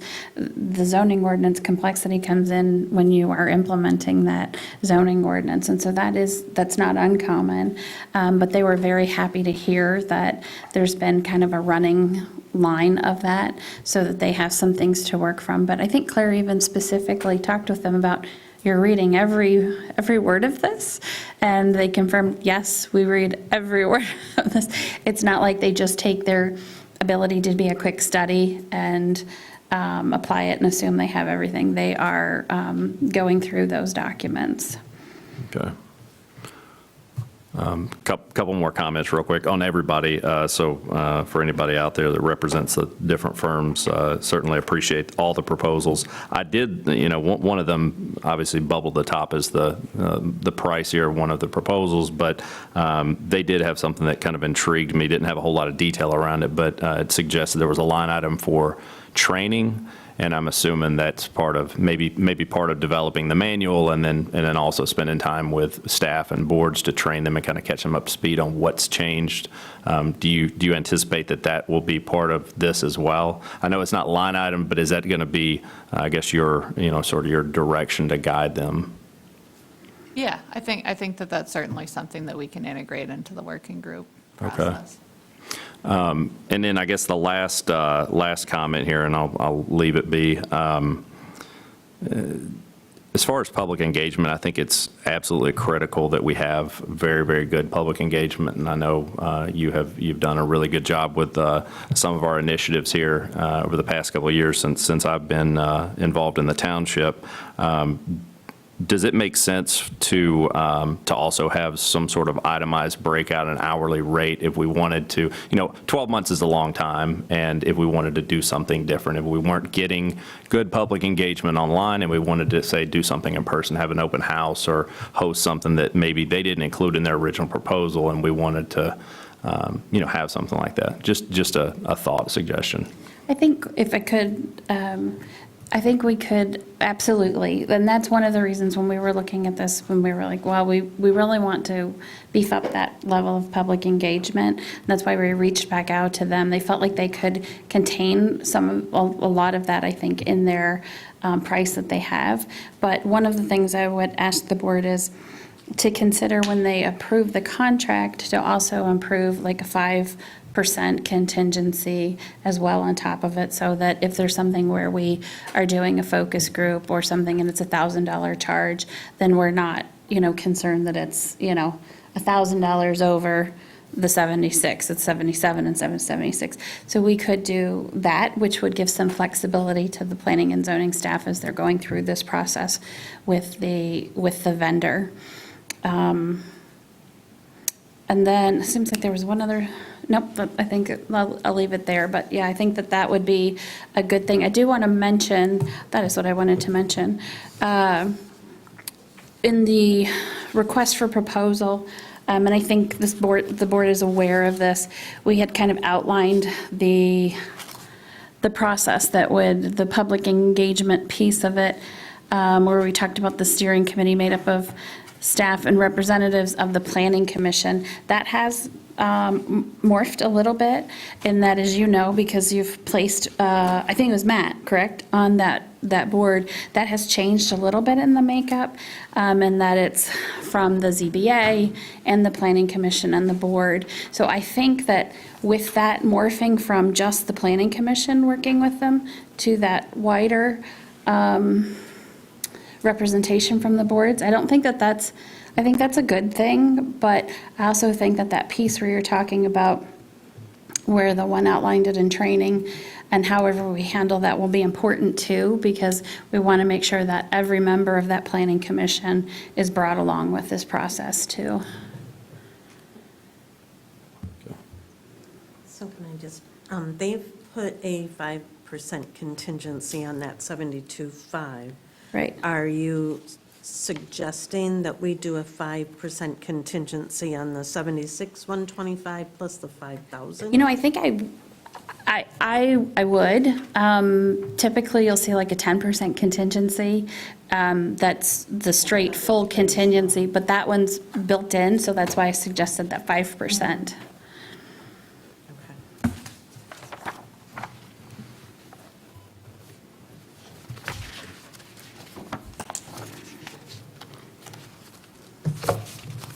Other questions, thoughts, concerns, or motion? And again, a motion, we would ask for the board's consideration to add to the approving the recommendation for the hiring Giffords and Webster to also include authorization to enter that contract with MEDC. Sure, I'd make that motion just like that. Okay, so let me, is there support? Well, let me restate it, and then we'll see if you have support.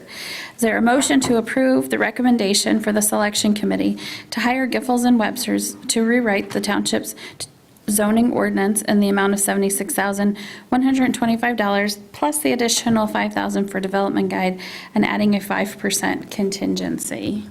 And make it 85,181.25. Okay, that's great.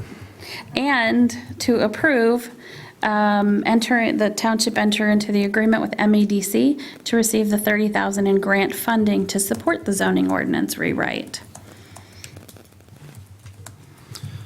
Is there support for that? Support. Okay, motion by Lyle and support by Cook. Any further discussion? Okay, all in favor, say aye. Aye. Aye. Any opposed by no? Motion passes, and you'll deliver the good news to Giffords and Webster, and the much thanks to the other applicants of the zoning ordinance proposals. Because we had some really, as I think, as Matt or Sue said, really good proposals in there. Okay, with that, we will move on to short-term rental ordinance amendment review. Claire, you don't get to move anywhere, but we will ask Preston to come up and Jake to come up. So as the Township Board knows, we have passed a moratorium on short-term rental ordinances while we consider some amendments to it. And at, I believe it was last month's meeting, we looked at some first general rough draft items, and again, this is a work in progress. What's here in front of you is not intended to be anything that is ready for a notice on an ordinance or anything like that. This is the work in front of us. And we have Claire with us, our planner, and Preston, our zoning administrator, who deals a lot with short-term rentals. And we also have Jake, and Jake, your last name is just escaped me. Whitty, Jake Whitty with Fahey Schwartz. And with that, Claire, I'll let you take it away and kind of do a recap and let everyone know what we have in front of us. Okay. So just to recap kind of how we got here, there was the joint meeting back in October of 2021. The direction from the Planning Commission and Township Board was to move forward in evaluating the ordinance amendment aimed at addressing kind of this issue of clustering or concentration of short-term rentals in certain residential neighborhoods. So as we've worked with the law firm that's been very helpful, we've identified some policy options for addressing that, as well as some other kind of opportunities for making some improvements to the ordinance. So I did want to, there was, quite a bit of public input earlier this evening. I kind of went through and found some themes. And so I did want to go through some of the themes that we heard in going through the public comments, because we had given residents and property owners a couple of weeks to submit their comments to the Township Board. So there's a number of comments on the appropriate separation distance. This is ultimately going to be a board policy decision. 500 is what's in the ordinance right now. That's one, in some cases, 2 short-term rentals on a block in the Pine Grove neighborhood. We found some communities that do allow 1 short-term rental per block. Looked at the city of Traverse City. They require 1,000 feet separation distance for any high-intensity tourist home, and that's a home that rents 84 nights or more a year. Is that what it is? Yes, 84 or more rental nights a year. Actually, I think it's a maximum of 84 rental nights. A cap is another board policy decision. Currently, we've got 168 licensed short-term rentals. And right now, the way the ordinance is drafted, it's 170 is the cap that's in there. That's 3% of the total housing stock in the township. There's some property owners that submitted comments that are looking for a cap that's lower than what currently exists to allow for loss through attrition, allowing the density to decrease. There's other property owners who have expressed the desire to get rid of the cap and rely solely on separation distance. So that is a policy option for the board to consider. A separation distance of, say, 1,000 feet would allow, some of the short-term rentals to continue to operate in some of the less populated areas that aren't having as many issues with short-term rentals, but still maintain the kind of reduce that impact of clustering in some of the higher density residential neighborhoods that we're seeing. It will also kind of help as we see more development in kind of some of the multifamily housing that we're seeing in the township. It'll ensure that that is long-term housing, because it would, if it's 1,000 feet, then any, single apartment complex would not be having more than, say 1 or a couple short-term rentals.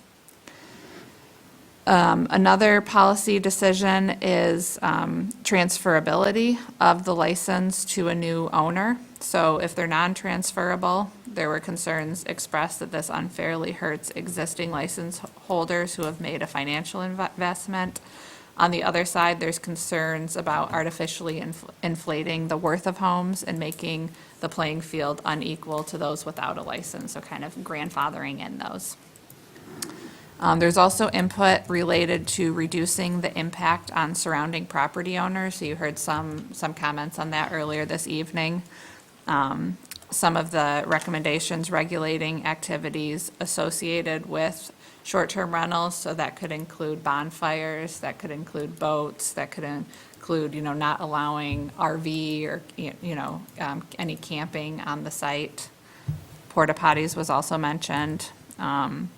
Limiting the total number of guests, and so that could be the total number of renters, but also limiting the ability of guests to come to the short-term rental, as well as limiting the total number of vehicles that can be parked. Right now, there's provisions in the ordinance that say, vehicles have to be accommodated on site, and there's requirements for number of rooms, but there is no upper cap on the number of renters in a short-term rental or the number of guests. Also, kind of the notifications within 500, there's recommendation for a 500 feet of notification as opposed to 300 feet, with the idea that this could increase awareness and provide more people with local agent contact information if disturbances do occur. There was recommendation for taking a look at licensing cabin court. So as you'll recall, the cabin courts are no longer a use that's permitted in the township. So the definition of cabin court has been removed from the zoning ordinance. And so that's a legal non-conforming use that could be looked at. There's recommendation for limiting the number of licenses an individual or company can hold, as was mentioned earlier this evening. And then I did want to just make one note that there's a number of requests to regulate short-term rental through zoning, such as, districts permitted or number of licenses permitted in specific districts. I'm going to let Jake talk about that in a little bit more detail, but kind of what types of tools we have at our disposal through general law or police power ordinance versus what tools we have at our disposal through zoning. I did want to mention that the moratorium right now is in effect until December, is it 22nd or 24th? 22nd. So if we would recommend just keeping that on your radar and revisiting the moratorium and extending it if the short-term rental amendments will not be finalized by probably October, just because we had such an inflation of licenses during that time. And so I think we're going to want to make sure that we're mindful of extending the moratorium until we have an ordinance in place. Hopefully we can do that by December, but just keeping that date on our radar. And then the last piece, I just wanted to highlight the substantive changes to the existing ordinance that are presented in front of you. They're in your packet, but we updated the purpose under section 1. We added that separation for new short-term rentals of 500 feet, proposing a cap of 170 on the total number of licenses permitted in the township, addressing the transferability of licenses, clarifying the process for providing notice that a license is available, and that I think probably needs some additional thought and discussion. Right now, the regional business district is, as drafted, is exempt from an ordinance. We updated the notifications to all property owners within required, that staff will be sending them out to all property owners within 300 feet. Clarification of wastewater disposal, and that was based on input received from the health department. We updated it to state that short-term rentals can turn over a maximum of once every 7 days. We revised the definition of dwelling unit to include exemptions and a list of items that are excluded from the short-term rental definition. We added a clarification that the license will be processed within 14 calendar days of a complete application. Updated posting requirements for aquatic invasive species and boat washing information. So that wasn't updated, but that was a new amendment to the draft ordinance. And then what was mentioned earlier, the ordinance administration and interpretation provisions for the planning director. And that was based on legal guidance, just kind of as we update this ordinance, there's going to be some questions that come up, and that allows the planning director to make some interpretations as necessary. Very good, thank you, Claire. Preston, thank you so much for being here tonight as a resource, really appreciate that. And Jake, could you, do you have anything to add to that? And Claire alluded to some comments that you might have regarding the zoning as well, but also if you have comments in general too, based. It's a very comprehensive recap.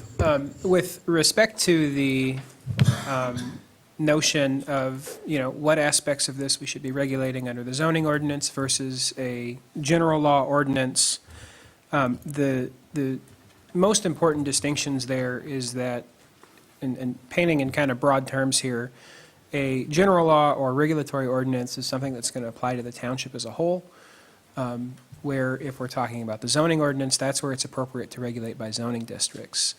The caveat there is that under Michigan law, any amendment to the zoning ordinance is not going to apply retroactively.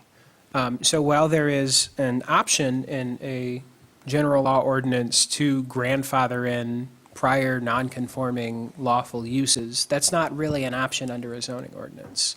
So if you wanted to impose some kind of licensing scheme that would establish maximum caps per zoning district, that would most appropriately be channeled through the zoning ordinance, which I understand presently just permits short-term rentals by right. So it would add complication there. We'd need some kind of, cross-reference. And then that cap on the number of licenses permitted by district would not apply retroactively. So it would only apply to new short-term rentals that are established. So that would probably push us more towards the gradual phasing out until those limits are reached, unless they are, not currently met in those various zoning districts. Okay, very good. So there is a tandem, as you can have a general law ordinance and a zoning ordinance, Yeah, which so do similar. Right, yeah, and this is typically how, just kind of by way of example, in the communities we work with, when we license something like marijuana businesses, it's very common to have a regulatory permitting ordinance where there's all these application standards and operating standards, and that, applies throughout the whole community.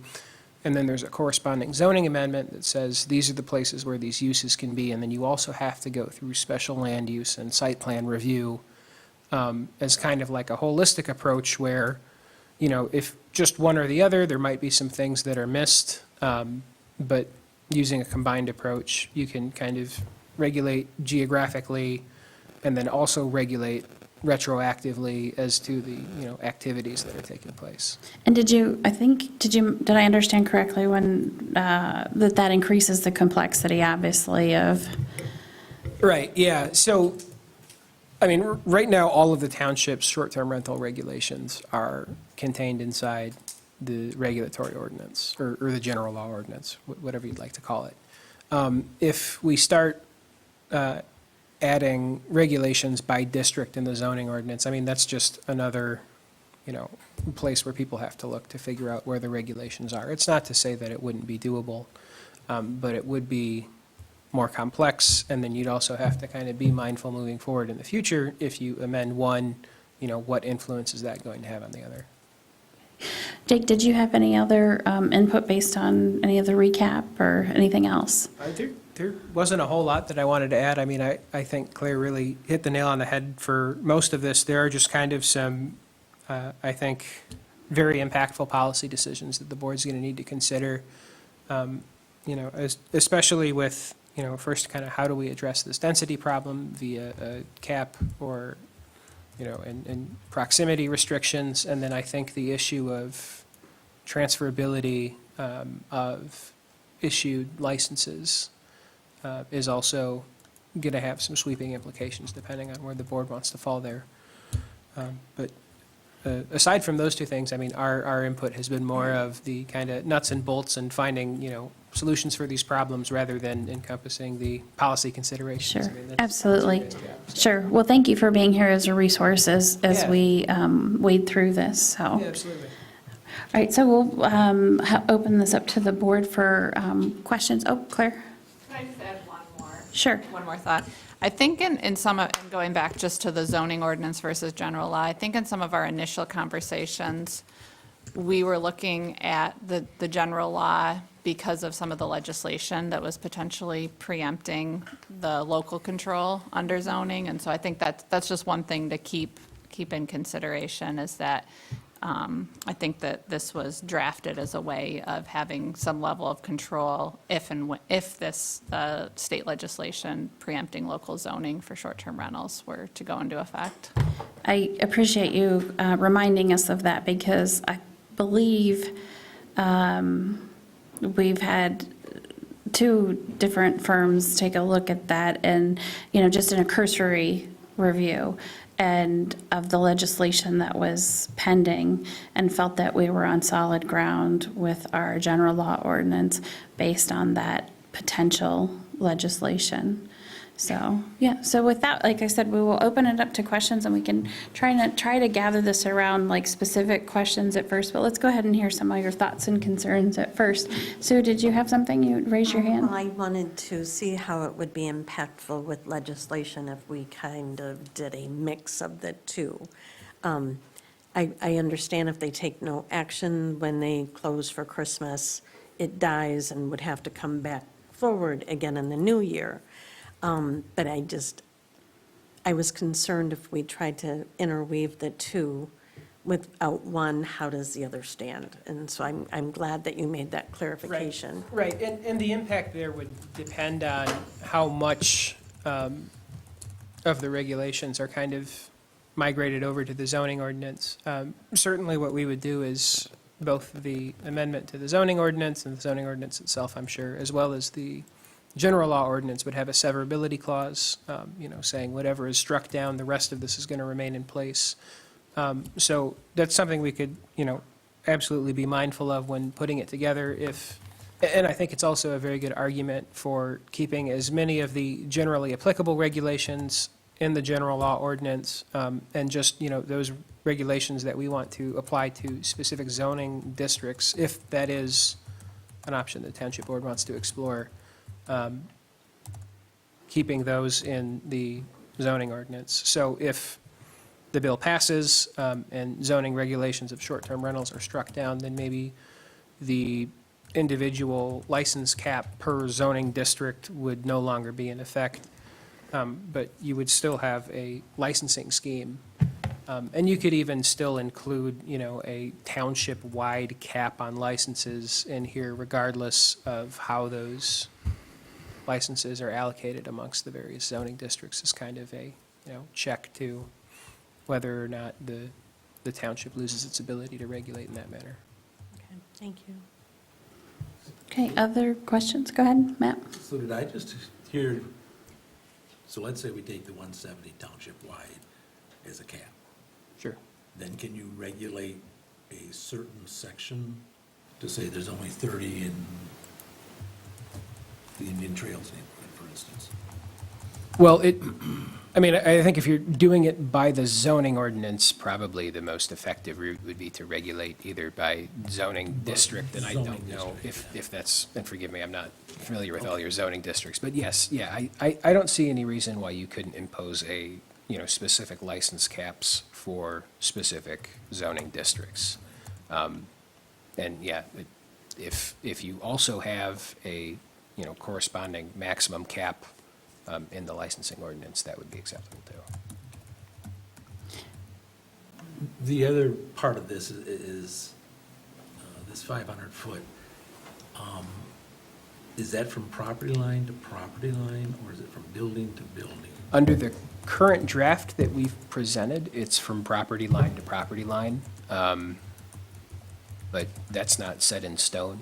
There are, I think, as with a lot of these changes, there's policy considerations that come with it. One of the examples is, well, what if you have like a single dwelling on a really large parcel?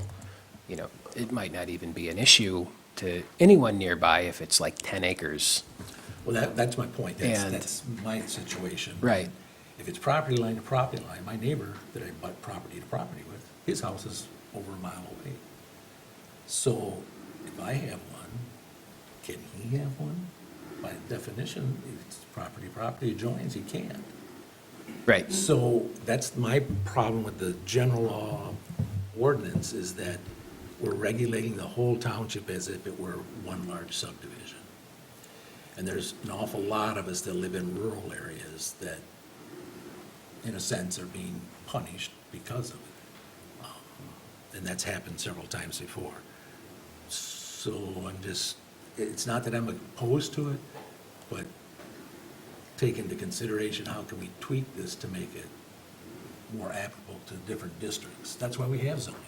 That's what the word means, zone. We zone in different areas so they're specific to what's going on in that situation. And so when we do a general law or police policy ordinance, it regulates everybody as if we're all the same, and in this case, we're not. And so I don't know what the tweak would be. That's why they don't pay me the big bucks. But I would like that to at least be considered if there's a possibility to maybe tweaking the wording around of how that could happen.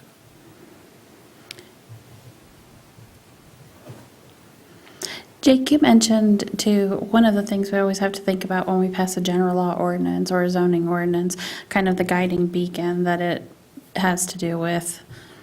Yeah. So in any enactment of governmental regulation, there is an overarching requirement that it has to be reasonable. There has to be, some kind of legitimate, municipal goals at issue. And I think in all of these policy-driven decisions, I think it's important to bear in mind that, there has to be some kind of perceived harm they're addressing or some kind of benefit they're offering to the community, which is not to say, that tweaking the separation distance to be based off a property line or based off a building, one way or the other is right or wrong. I think it's just important for the board in making these policy decisions to be able to articulate, the reason why they're being implemented. And I guess I would pose that as a good conversation point to my colleagues and myself is, we have the short-term rental ordinance in effect. So based on our experience with it, the negative and the not, both sides of the experiences with the short-term rental, what is that kind of goal or legitimacy that we're trying to obtain in its amendment?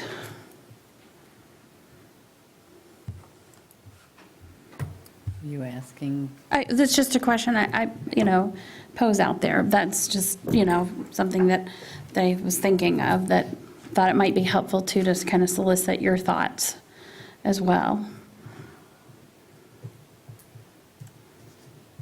Not in presupposing, someone might say, there could be a whole host of answers. Someone might be, my goal is to preserve generational rentals. My goal is to preserve people being able to experience up north.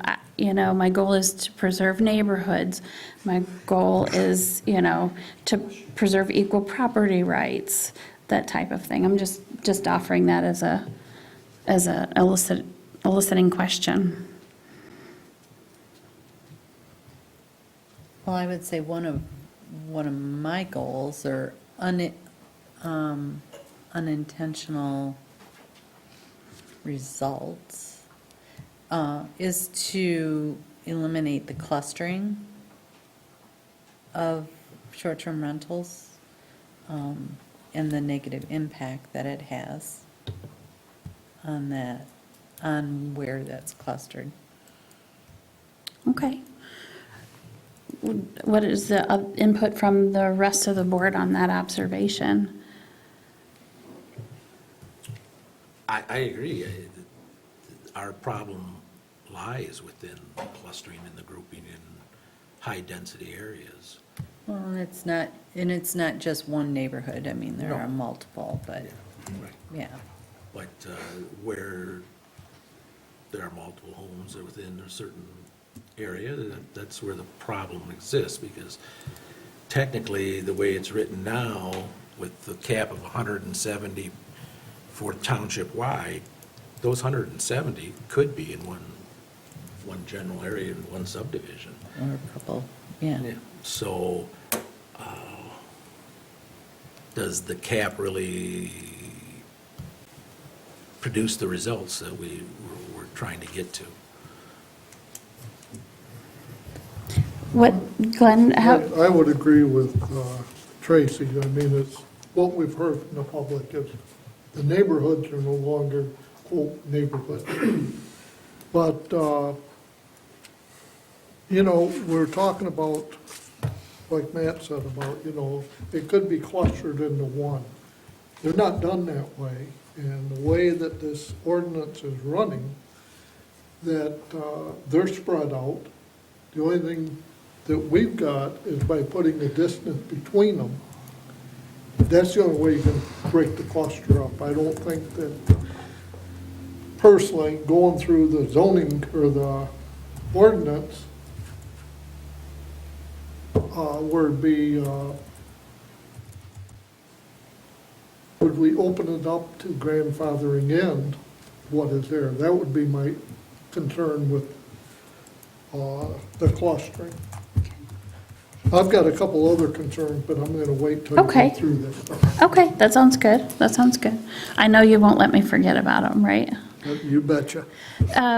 Sue and Matt, do you have any thoughts? And you don't have to, on Tracy's initial observation about kind of the intent was really precipitated by the clustering of these.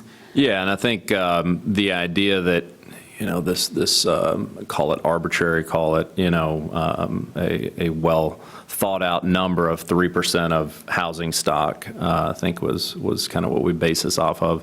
Seems fine, at first glance, but when you really kind of drill down into it and you start looking at, the individual neighborhoods and more importantly, individual people in their homes and how disproportionately they're affected by those clusterings. It's, something for some of us in here that, we may have miles in between our homes and short-term rentals and just the opposite for some of these individuals that have 5, 6, 7, within a 5-minute walk of their house.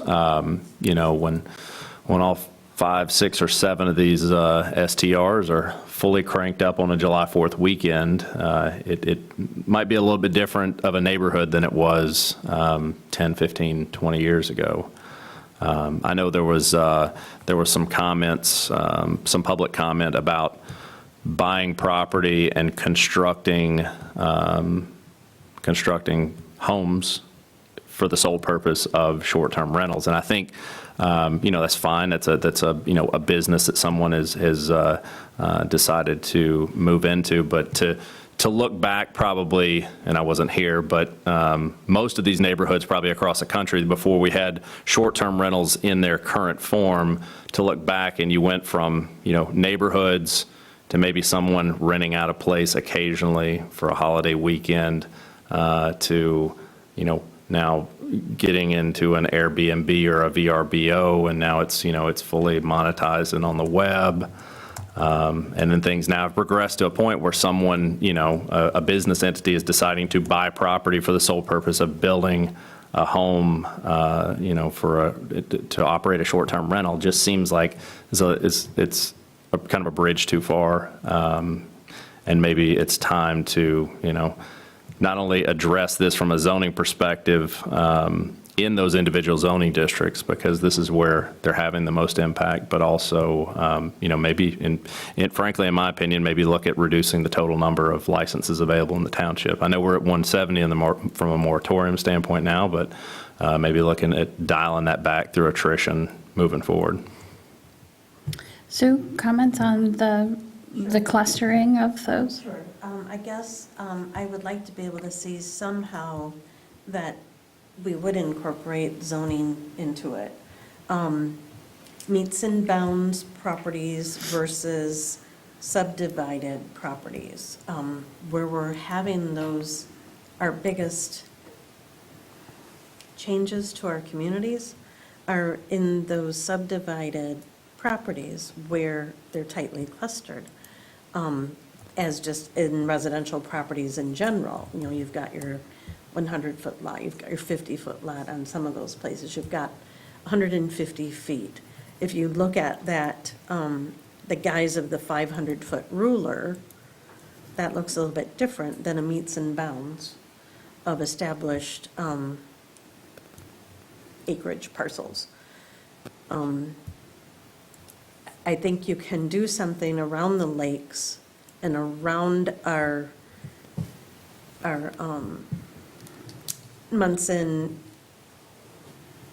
Pine Grove? Pine Grove, those areas, because, based on the fact that those parcel sizes are so much smaller, the density should be less. They should be, the ability to have licenses should be less because of all of them being on top of each other in that aspect, where it maybe could be expanded somewhere else where there is more of a meets and bounds size property. I don't know the answer. I also understand that maybe those aren't as desirable to be a rental because it's not on a lake. It's not in a walkable community. It is far and few between, but we aren't one size fits all. And so I'm interested in how Jake talks about being able to combine them, but the mindset too, that if it gets any wheels on it in the legislature, we can't turn everything, we can't throw it all out with the bathwater and then be in a worse situation. So we need to protect our property owners in all of those areas. If we do it by zoning, we have to somehow have it written too, that it still stands if the zoning part fails. I'm not sure how to do it, but, I see the concerns of those folks that are living with this day in and day out. And somehow we have to be able to come to some closure and some semblance of normalcy for them.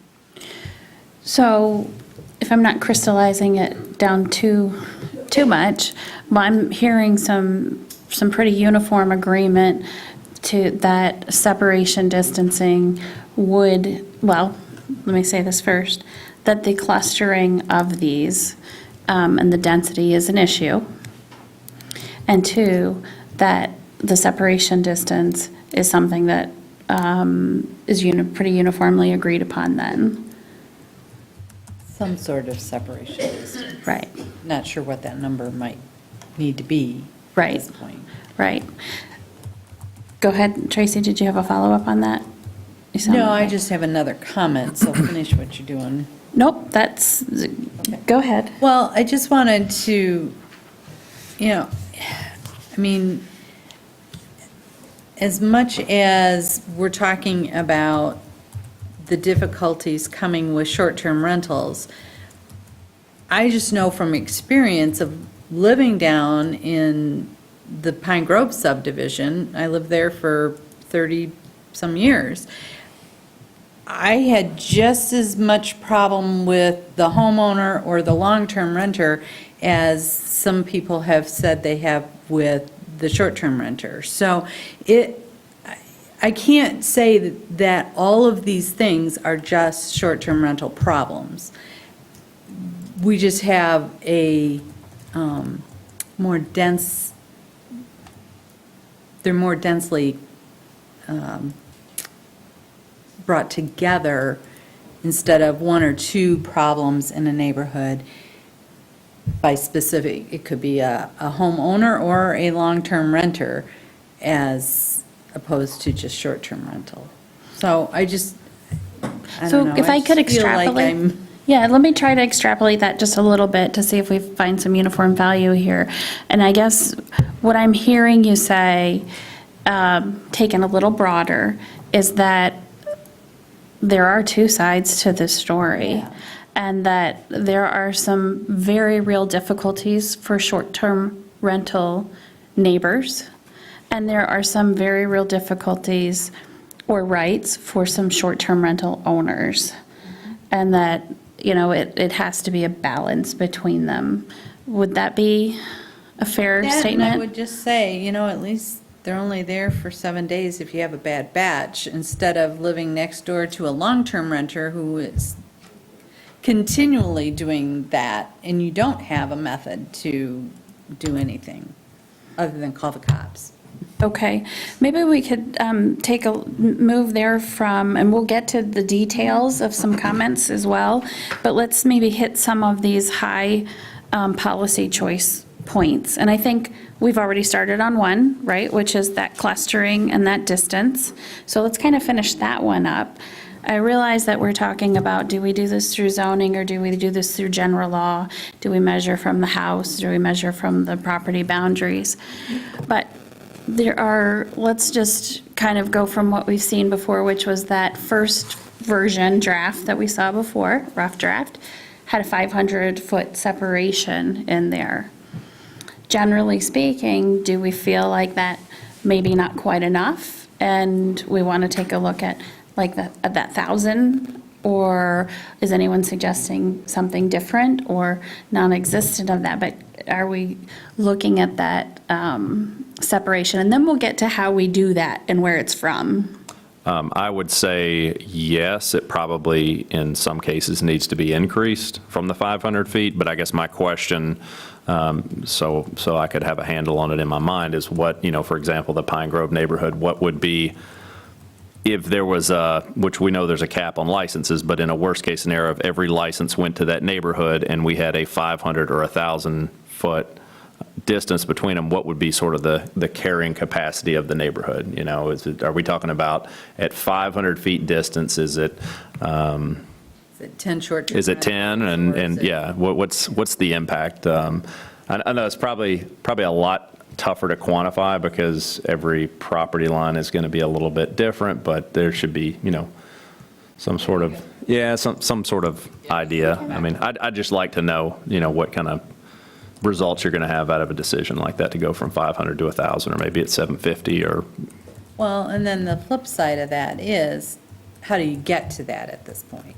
Because then it goes into the transfer of licenses and all of those things, because at this, And we'll get, and I say, let's get to that, but let's maybe. Well, it may knock change one- depending on those other decisions. That's all I'm saying is. Yeah. Well, let me, I guess one comment kind of on the distance. Let's just say hypothetically, we adopted on the general law side, because we're obviously trying to protect the township's ability to regulate these. And when it moves into zoning, if there's some legislation at the state that would take some of that away, it would remove our ability to maybe regulate the way that we wanted to, at least regarding the zoning side. So if we could, in my mind, set the bare minimum, I don't know if it's 500 feet, let's just say that it is for conversation purposes, 500 feet for the entire township, and then move to the zoning ordinance to adjust that by zoning district. Could we theoretically do that? Could we change it from 500 feet minimum, except for in these districts, it changes to 1,000 feet? And in the event that, there is some kind of state legislation that blows that piece of it up, conceivably, all of the licenses would be taken up at that point anyways, so there wouldn't be an immediate change, and the township could then change the general law ordinance to pick up, that maximum distance, and nothing would change in those neighborhoods. I mean, I guess I'm just looking at a lever that would, allow us to sort of catch up to the state zoning law. Okay. Yes. I guess I kind of was on the same thought that you were, and I was thinking that in a high-density residential, you might have a wider separation than you would maybe a medium or a low density, and even ag might be less. Because there's, they've got to have more acreage to put a house. There might be something on that way of setting it up. I'm not sure how legally you do that, but you understand what I'm saying? Yeah. Could I make just one? Absolutely. Go ahead. This isn't from a legal perspective. One challenge with zoning is just that, Pine Grove is zoned low-density residential. So they're the highest density, the smallest parcels that we have, they're zoned low-density. We also have other areas of the township that are zoned low-density that are, Holiday Hills neighborhood or 20 or 40 acres, undeveloped, still zoned low-density. So I think there could be some challenges. Well, I'm not sure how you'd set it up. I didn't realize Pine Grove was low density. Yeah. It's, And it's maxed out. If you wanted to get, I guess, very complicated and invasive, you could always start doing overlay districts relative to short-term rentals, which would be like an additional layer of regulations that would apply within a given zoning district, adding extra restrictions. Yeah. But I'm- again, that's adding significant complexity. Yeah. I'm wondering if we, while I understand that suggestion and perspective, there's a lot of complication in that between the legislation, between the zoning piece of it. And I'm wondering if we go to a distance like of 1,000, does that not take care of the majority of that issue? Probably, yeah. Do you know what I'm saying? Kind of the keep it simple method. And then related to the thought about the parcel, right? There's some perspective on whether it's a house on a parcel that's not much bigger than the house, or it's a house on a way larger. Maybe we are talking a distance from the structure, not the borders. Could we capture there most of that issue? We can certainly get more complicated, but again, trying to keep it back to that keep it simple methodology. But enforceable. And enforceable, I mean, sure. easier, measuring from property lines is really easy with assessing. But if you're going to measure from houses, it can be done through assessing, but it's a little bit different process. It is. I will say one thing, it's at least easier going that way than it is the other way. Do you know what I'm saying with respect to the software? Sorry, go ahead. Yeah, Claire brought up a point on this that, let's say you got ag, let's say you got a house on 40 acres. My concern is, does that prevent them from taking that 40 acres and filling houses across it and turn it into a short-term rental area? That, I don't know if it does, it doesn't, but that would be my concern on, if you take ag and you can put a bunch of houses on there, can you turn them all into short-term rental? So I'm going to let you guys handle that, but I just want a quick thought. I mean, you can't just take a 40-acre parcel and build house after house after house. I mean, that goes. You can get special land use to divide it up and it'd still be ag. Well, and it'd have to depend on if you were within the growth boundary or not. Yeah, it's about one dwelling per acre right now is what we allow in ag, so it could be up to 40. I mean, I guess I would think that would be, at least I wouldn't do it, but it'd be probably highly unlikely. With the cap that we've got on there, I would think that if all the licenses are taken up at that time, it'd be a little bit risky to build properties and have to go through that whole time to build structures and then maybe get a license. Maybe it's available, maybe it's not. Well, and I'm just playing the devil's advocate. Yeah, sure. Then wouldn't the 1,000-foot, let's say 1,000-foot, Okay. wouldn't that help with that That would help. situation? If we did it, you're talking about looking at doing township-wide Yes. rather than, okay. Yeah. Yeah, that would take care of it. Okay. I think we'll move on to maybe a different policy part, which is, so I think we're sensing here that the distance separation is a good thing. We'll come back between now and the next time we have this before us with some guidance, maybe something to give us some perspective on distance, right? We'll show some neighborhoods with and houses, maybe some examples of 500 versus 1,000 versus a 2,000, whatever. But we can kind of get into it from that direction. Maybe have the screen up and. It would make 1,010. 1,010. Let's talk a little bit about the caps. So Claire, I think you mentioned in your overview, does the cap, why don't you restate it? Because you were talking about the cap in relation to the distance, and where are we getting with that? Yeah, I guess one thing that it from my perspective, in reviewing some of the comments expressed by members of the public, I wondered if we increase the separation distance, are we not getting the outcome that we're looking for without having to put the cap in? I think the cap will create a really high demand for short-term rentals in a way that the separation distance we might not see, and again, we don't need to do everything the city of Traverse City does, but they don't have a cap, they have separation distance. And so as, homes, don't renew their license or, various factors, then there's not a certain number that staff is constantly monitoring with kind of a bunch of applications in the queue. It's if you meet the separation distance, you can get a license. If you don't, then you don't get a license. And so I guess I was just putting that out there as an option. So the premise is really geography dictates there is a cap. There would be theoretically a cap, but it wouldn't be determined with that it wouldn't be determined based on total housing stock, a percentage of total housing stock. Did we see, I'll let you explain it. I mean, I was here at the office, so I know, but I would rather have your perspective on what you saw with the implementation of the moratorium.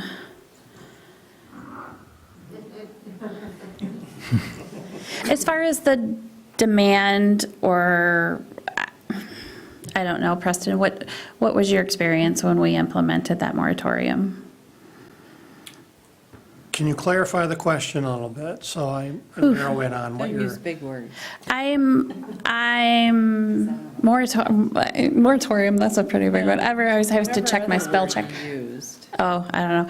I guess to me, it seemed like, and I don't know if this was just a perception of mine, and maybe other people didn't see it that way, so I'm trying to get maybe a check on that.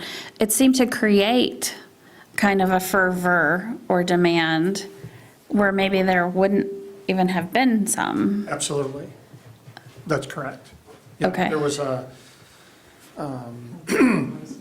not a panic, but maybe you had people on a fence about, maybe I'll do this someday.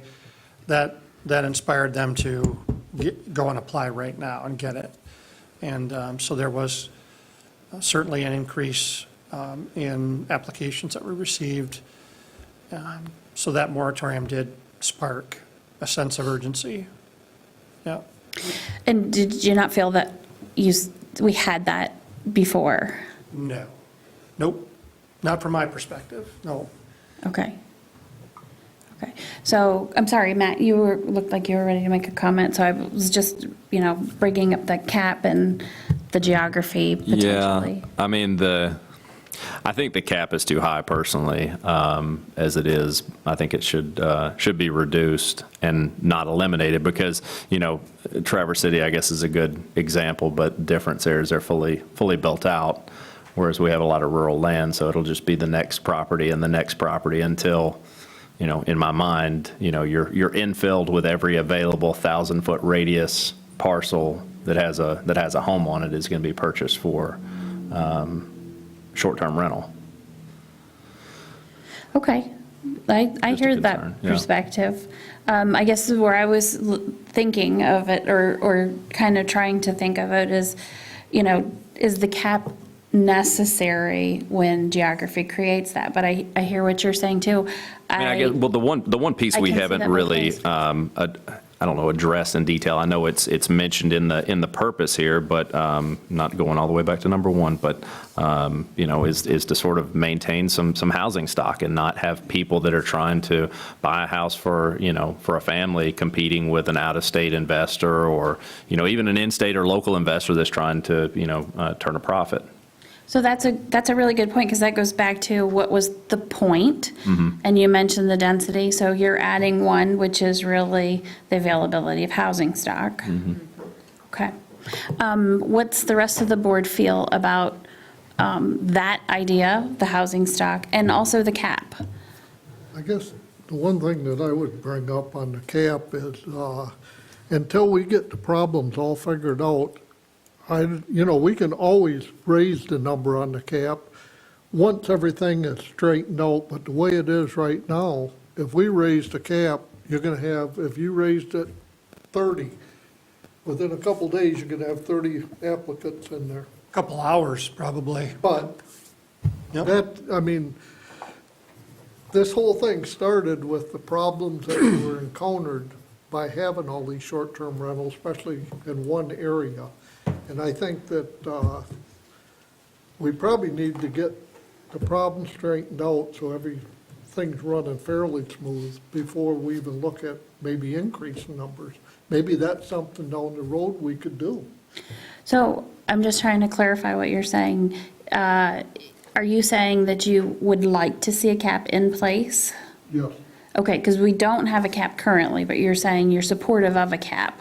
I thought we had 170. Well, proposed, yeah. Yeah, I guess I was saying from what we have currently. Okay, okay. Matt and Tracy, do you have any thoughts on that? Well, just clarification, did I hear that we have 168 licenses now, and you're proposing a 170 cap, so basically we're there? Yes, sir. The problem I see with the cap, again, is no matter what number you set, it's still the density issue. They can all be in one corner of the township. If we don't have other regulations to either spread them out or whatever it is, I don't want to say it's useless, but in some ways it might be, because if you set up a 500 or 1,000-foot rule, I think that's what Claire was alluding to, it kind of takes care of the cap, because there can only be so many there. By capping it, there are certain areas that maybe a license or two wouldn't hurt a thing, but they would be eliminated too, you know.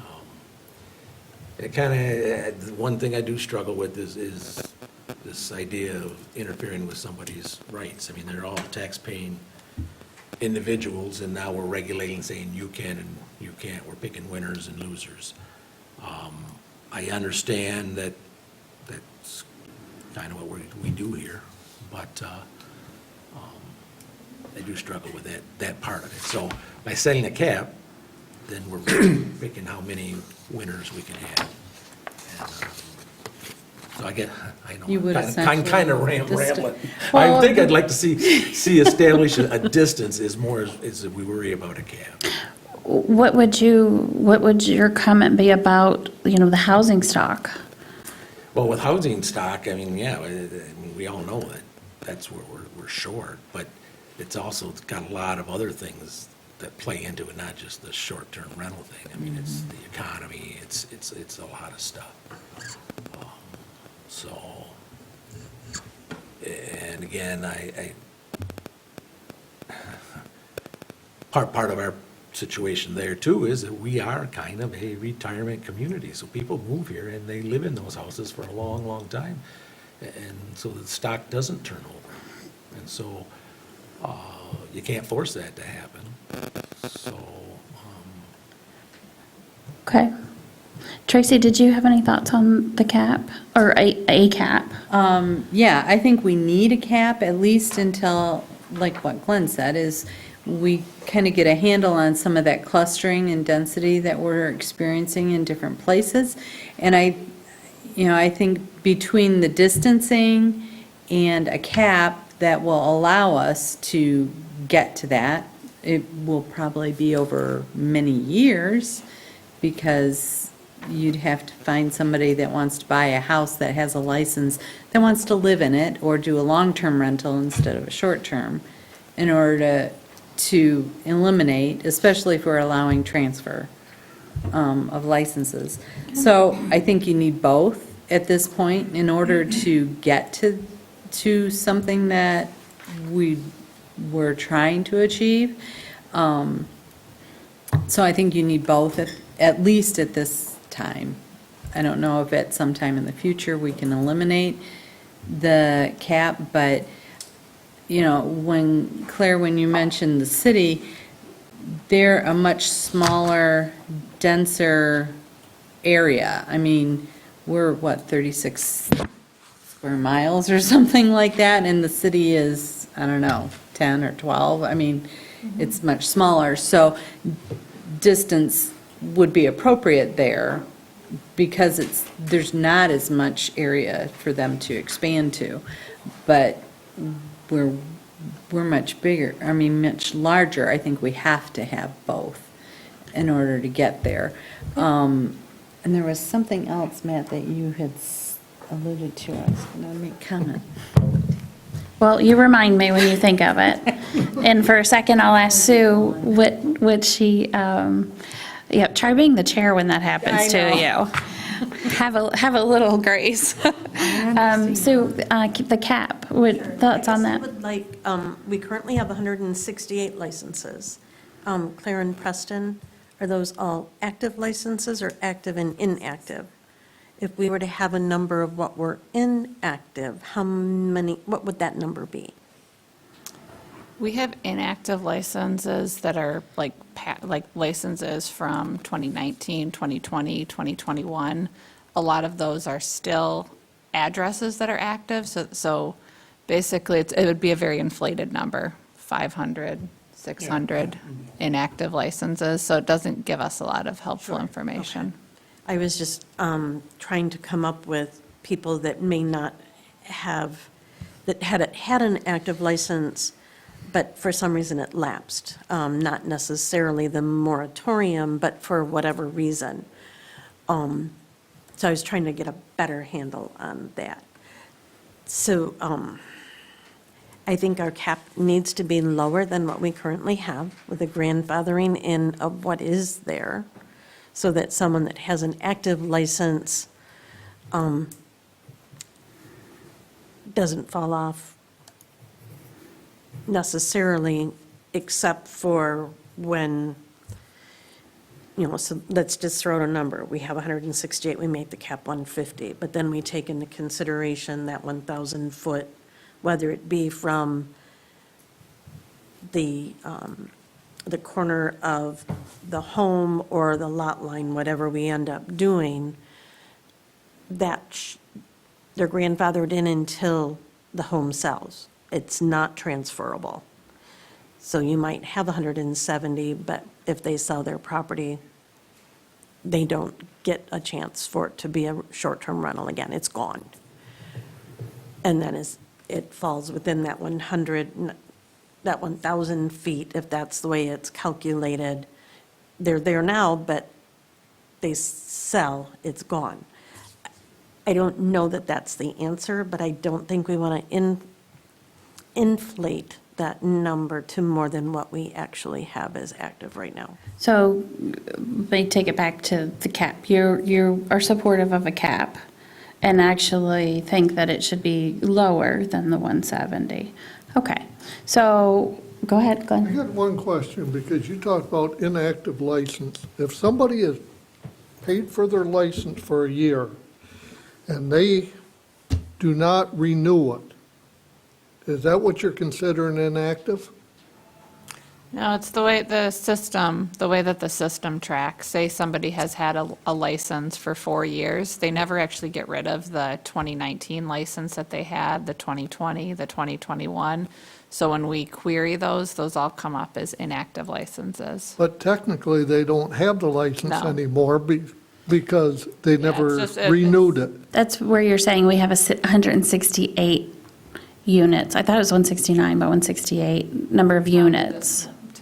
But we Yeah. really don't. That have are really, yeah, we do. They're saying it would be a much higher number if you counted all of those other them. ones. Well, I guess what I was asking them, if they didn't renew it, they no longer have a license.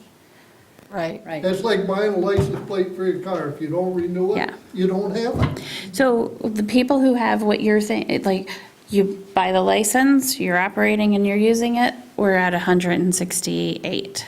Okay, that's correct. Yeah.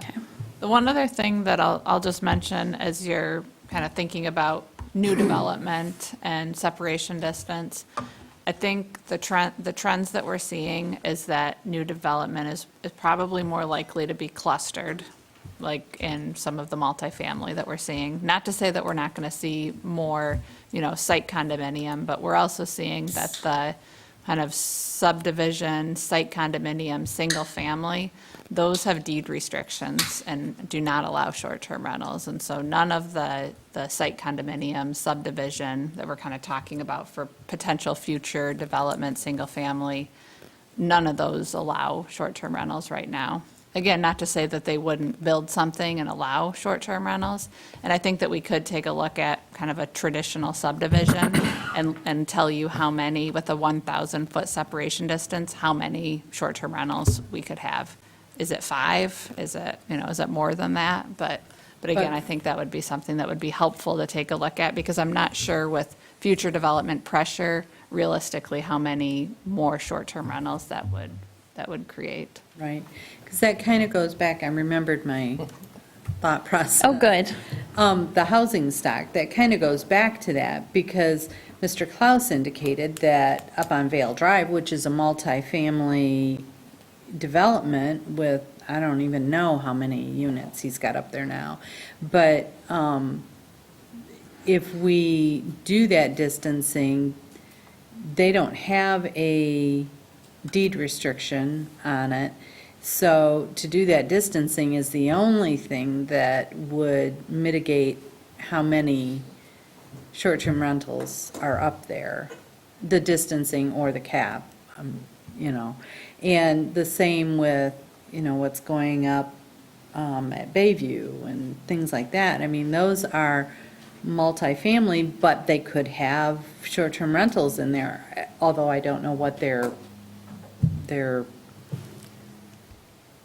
Business plan. deed restrictions are or whatever, because I think he has some that are single-family or condo units. Yeah, kinda. duplexes. He's got and mixed, quadplexes. yeah.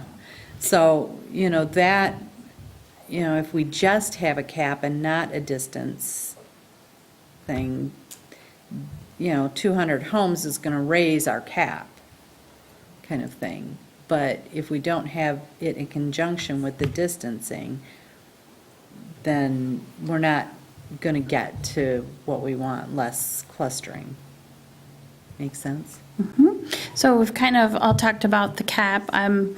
Myself, I can see Matt's point of view, and I agree with the fact that geography handles a lot of it with the distance. However, I'm not opposed to a cap.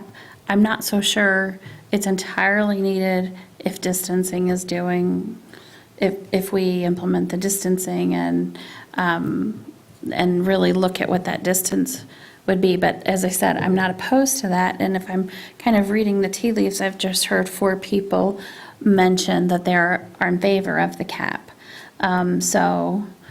Just one comment. I mean, I guess I look at it from another perspective. What harm does the cap cause? I think what we've seen is just kind of the fervor of it. I mean, I think, I just don't know that it really serves any purpose. Again, you get that density, distance, and that in and itself does what you're asking it to do, which is buffer between the short-term rentals itself. But like I said, I'm not opposed to the cap. I just am not sure it's quite necessary. But surely, having 4 of my colleagues that are in favor of a cap, I don't have a huge issue with that either. Matt? Well, from my perspective, and I hate using myself all the time, but I have 7 neighbors. We all have acreage. So if one of us decides to have a short-term rental, where's the harm there? We're not in a subdivision, but the cap says we can.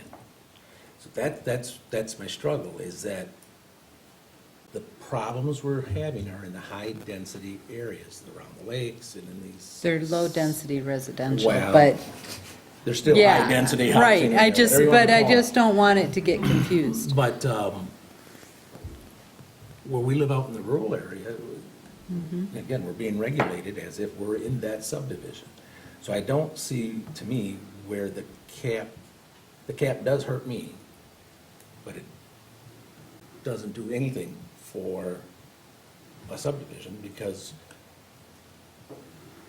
if we have the bound, distance, there can only be so many there anyhow. Yeah, I mean, I guess, but you could also make the argument that if your neighbor got to it first, then you would be hurt by the distance requirement. Well, that's true, but none of us have that out there. I mean, most of the rural area, there aren't too many, but.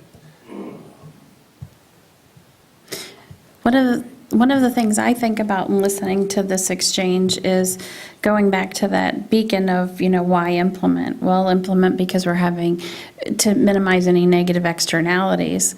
The cap doesn't do that. The cap does not really have any effect on the negative externalities. If we just implemented a cap, it wouldn't do anything. It's really that buffering of the separation distance, which I think is going to be the critical piece. And so between that and then having that cap, again, doesn't allow one property owner to avail themselves similar to another property owner, I guess, is where I would be at. But like I said, you guys also make some very compelling arguments for having a cap and maybe doing those in tandem. Can be doing that. But like I said, I hear four of you, mentioning a cap. And so with that, let me ask you the level of the cap. Claire, you suggested based on some just analysis around, correct? Yeah, and I think I presented at the last meeting, and I'm trying to remember the details, but we looked at 3 other townships locally, and they were between 4 and 5% of total housing stock, although they had quite a few fewer homes, and East Bay Township has a very high percentage of total housing stock that is already seasonal, and so that was the reason for recommending a cap that was less than some of the other comparative townships, and so we were looking at 3%. And again, is there a perfect number? No, but that was the kind of the benchmark that we were looking at starting at. And the one other thing that I'll mention about the cap, and Jake might be able to talk a little bit more, is just kind of from an administrative standpoint. I think that there will be some added complexities, not that we can't do it, but there will be some added complexities with whether it's going to be a lottery system. Once something opens up, we're going to be, managing the demand of getting the short-term rental. And so it will be, definitely an increase in staff time and kind of the processes that are involved in, when a license becomes available, advertising that license, communicating that, making sure that. How do you make it fair? Exactly. for everybody? Facilitating a fair process with the public will certainly be something that will take some additional staff time and capacity. Jake, let me ask you a question, not putting you in the position of making a policy choice, because that's not what you do, but do you have any feedback that you're thinking as you're sitting here listening to us talk about the separation distance and the cap? So I think both of them serve a function. To me, the cap is more aimed at the kind of total proliferation.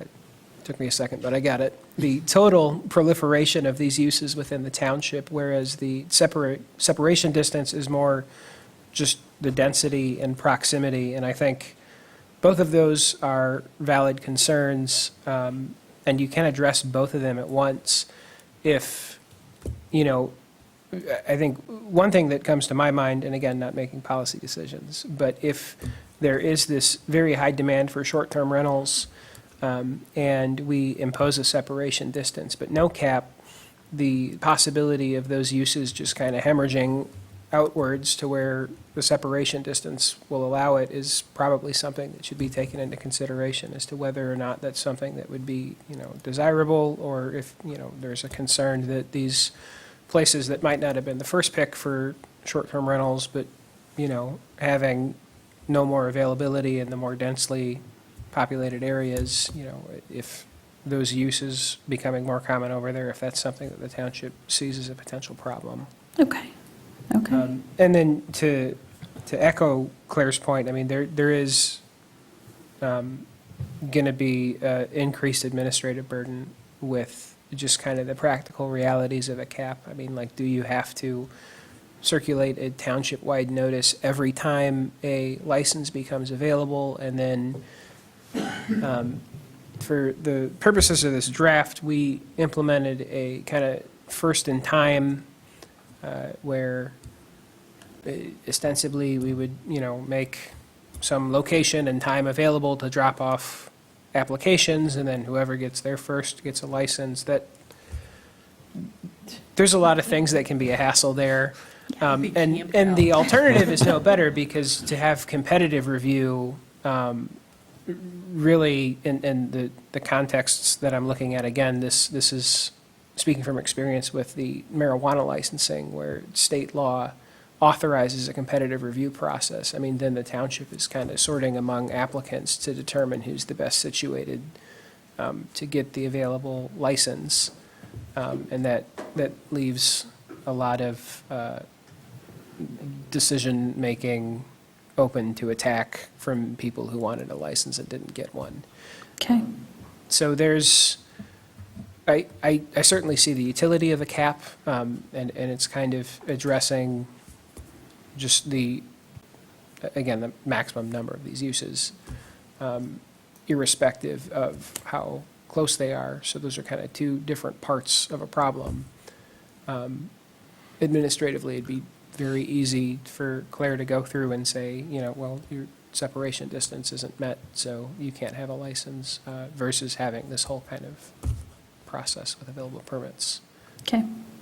Glenn? I guess I was just going to ask the question. Someplace I read about the short-term rentals, when you got a cap on them, that they, and I don't remember where it was, someplace on the internet. I don't know how feasible it is, but it seemed like they took 10 or 20 names. People, first come, first served, their name went on the list. So then when a license came available, you go down your list. If the first person has everything in line, they'd get it. Rather than going out, because that's gonna put you guys right in the heart of the firing squad right there. If you gotta sit and pick and choose winners and losers. Right, and that is the process that we've suggested if we are going to have a cap, would be first come, first serve. I was just using the competitive review process as another example of what could be done. And I think we can, go ahead. Well, this would be, they'd already have the 10 or 20 names, because if you wait till the license available and then go out and try to get first come, first serve, boy, you're making a awful hornet's nest right quick. Because who's to say somebody didn't tell somebody ahead of time, so they're right there to do it. Yeah. This way, you've got the list. If they decide they moved or they don't want it, you go down to the next one on the list. I don't know, you probably wouldn't need more than 10 names, I'm sure, but, Kind of like daycare licensing, that you've got people already through the queue, but until there's an opening, they just wait there. exactly. There's already a list of 10 people just upon that mention, Yeah. theoretically, and Okay. There were anyway. so, good point. It's just a thought, and Yeah. I know I read it someplace, I can't tell you what, city, township, whatever was doing it, but when I thought about that, I thought that probably makes a lot of sense and get you guys out of the firing line. And I think we can come up with that process between meetings on what would work, given direction from the board. And what I'm hearing is a support for the cap. I would like maybe some guidance or your thoughts on the level of the cap. There's options. Claire mentioned to you how she set that one. It could be set lower, as Sue suggested. It could be set higher. Based on, there are some people who were kind of in the queue to different situations, correct? But were, ready to license, but for whatever reason didn't have the last piece of information or whatever, so. So what about that level of the cap? I mean, the number on the cap? I still think we just leave it at what we talked about, 170, and see how if we can get things straightened out, and then we can look at either raising it or lowering it. That's my thought. It would be interesting to see on an overlay, I'm sorry, what 100, or what 1,000 feet looks like, what 500 feet looks like, because that could be our arbitrary, this is what we have.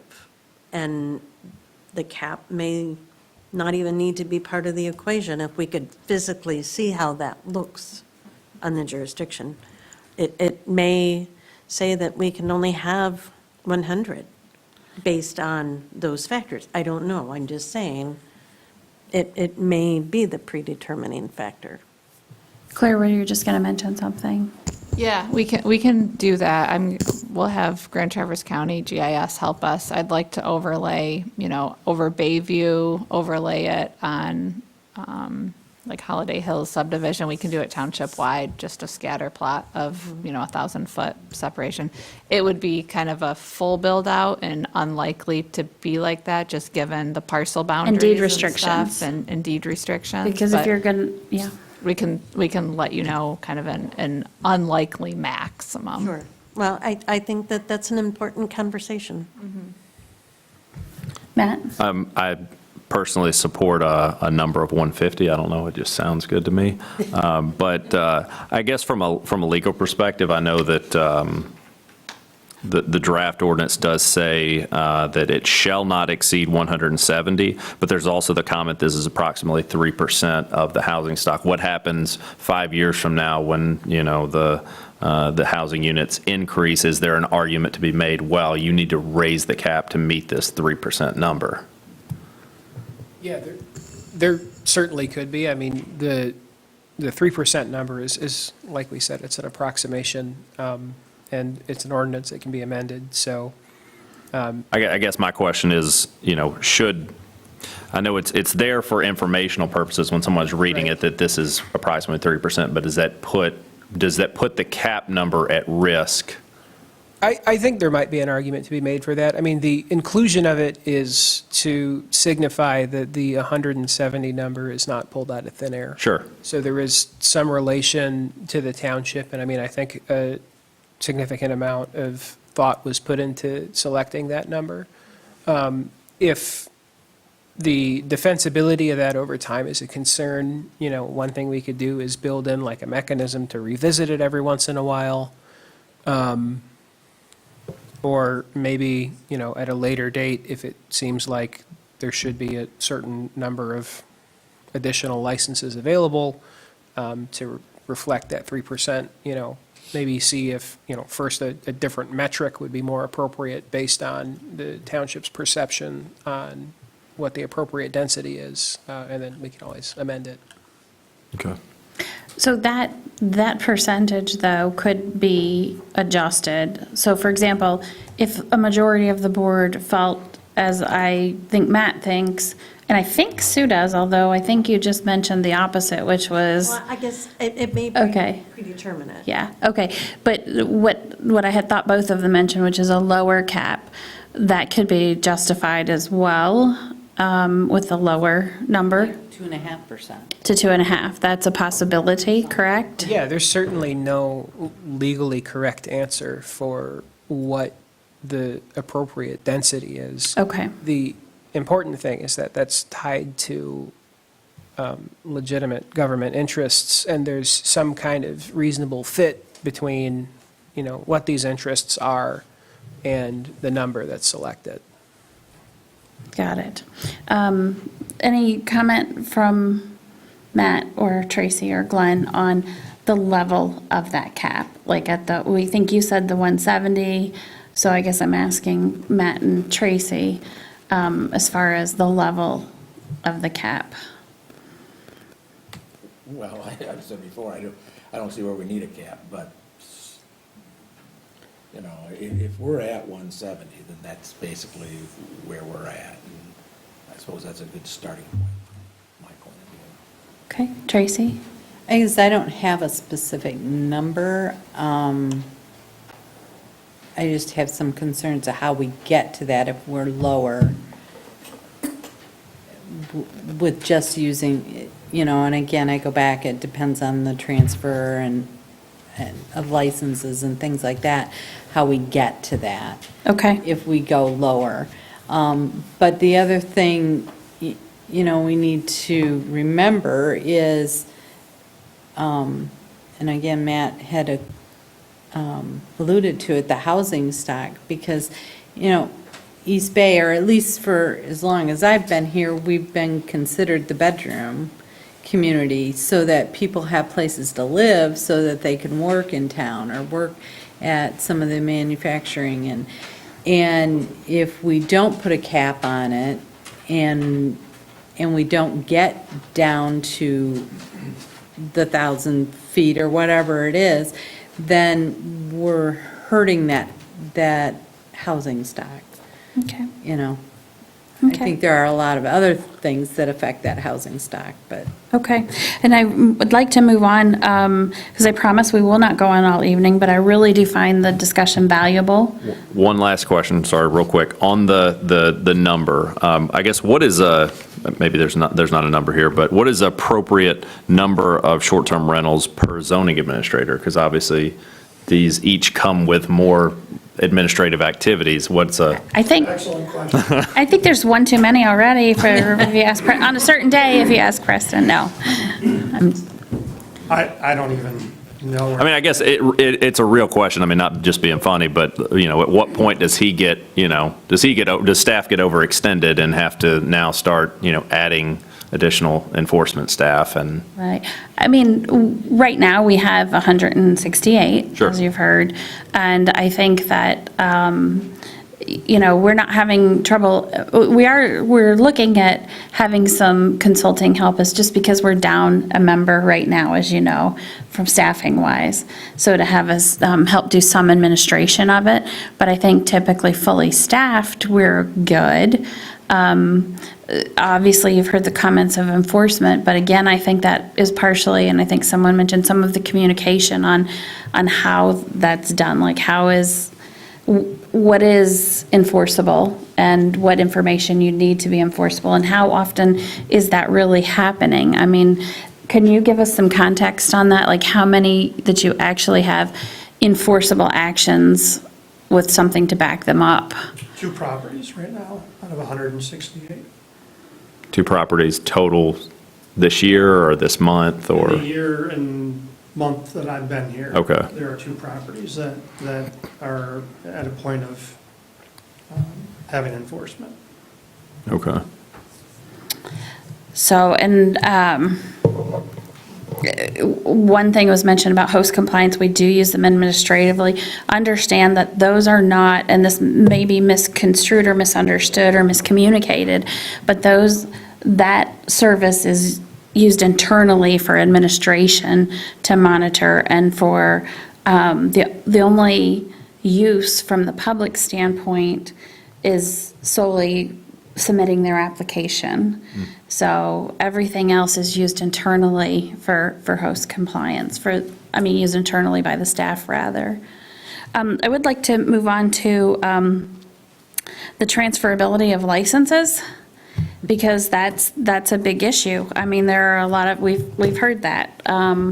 We've heard of the investment, and one of the things I think is the consistency across government is an important thing, but as well, on the transferability, we even talked about this with legal counsel, and it's like, do you not transfer? Do you allow transfer? And attrition takes a little, spread out a little bit longer based on circumstances. There's a lot to that. But any thoughts on the transferability of the license and what we're trying to seek, what we're trying to get at with that transfer? Going back to, Tracy mentioned the clustering, you mentioned the housing stock. Do we allow transferability? Not allow it with some mechanism, and what point are we trying to get at? Anyone want to take? I'll throw 2 Okay, cents in. Sure. So as it stands right now, I think even if we absolutely said, no, we're not going to allow any transfers, this is still through attrition going to take years and years and years to sort of work itself out. People are going to sell properties, short-term rentals are going to, owners are going to decide to do something different with the property, and we'll sort of work into our plan of the separation and the, whatever the cap is. And we'll kind of achieve our goals. If we said, okay, wholesale, we're going to let anybody either keep or transfer, I don't know that we'll ever get there. These things will probably stay short-term rentals in perpetuity in these neighborhoods, and it'll never be resolved.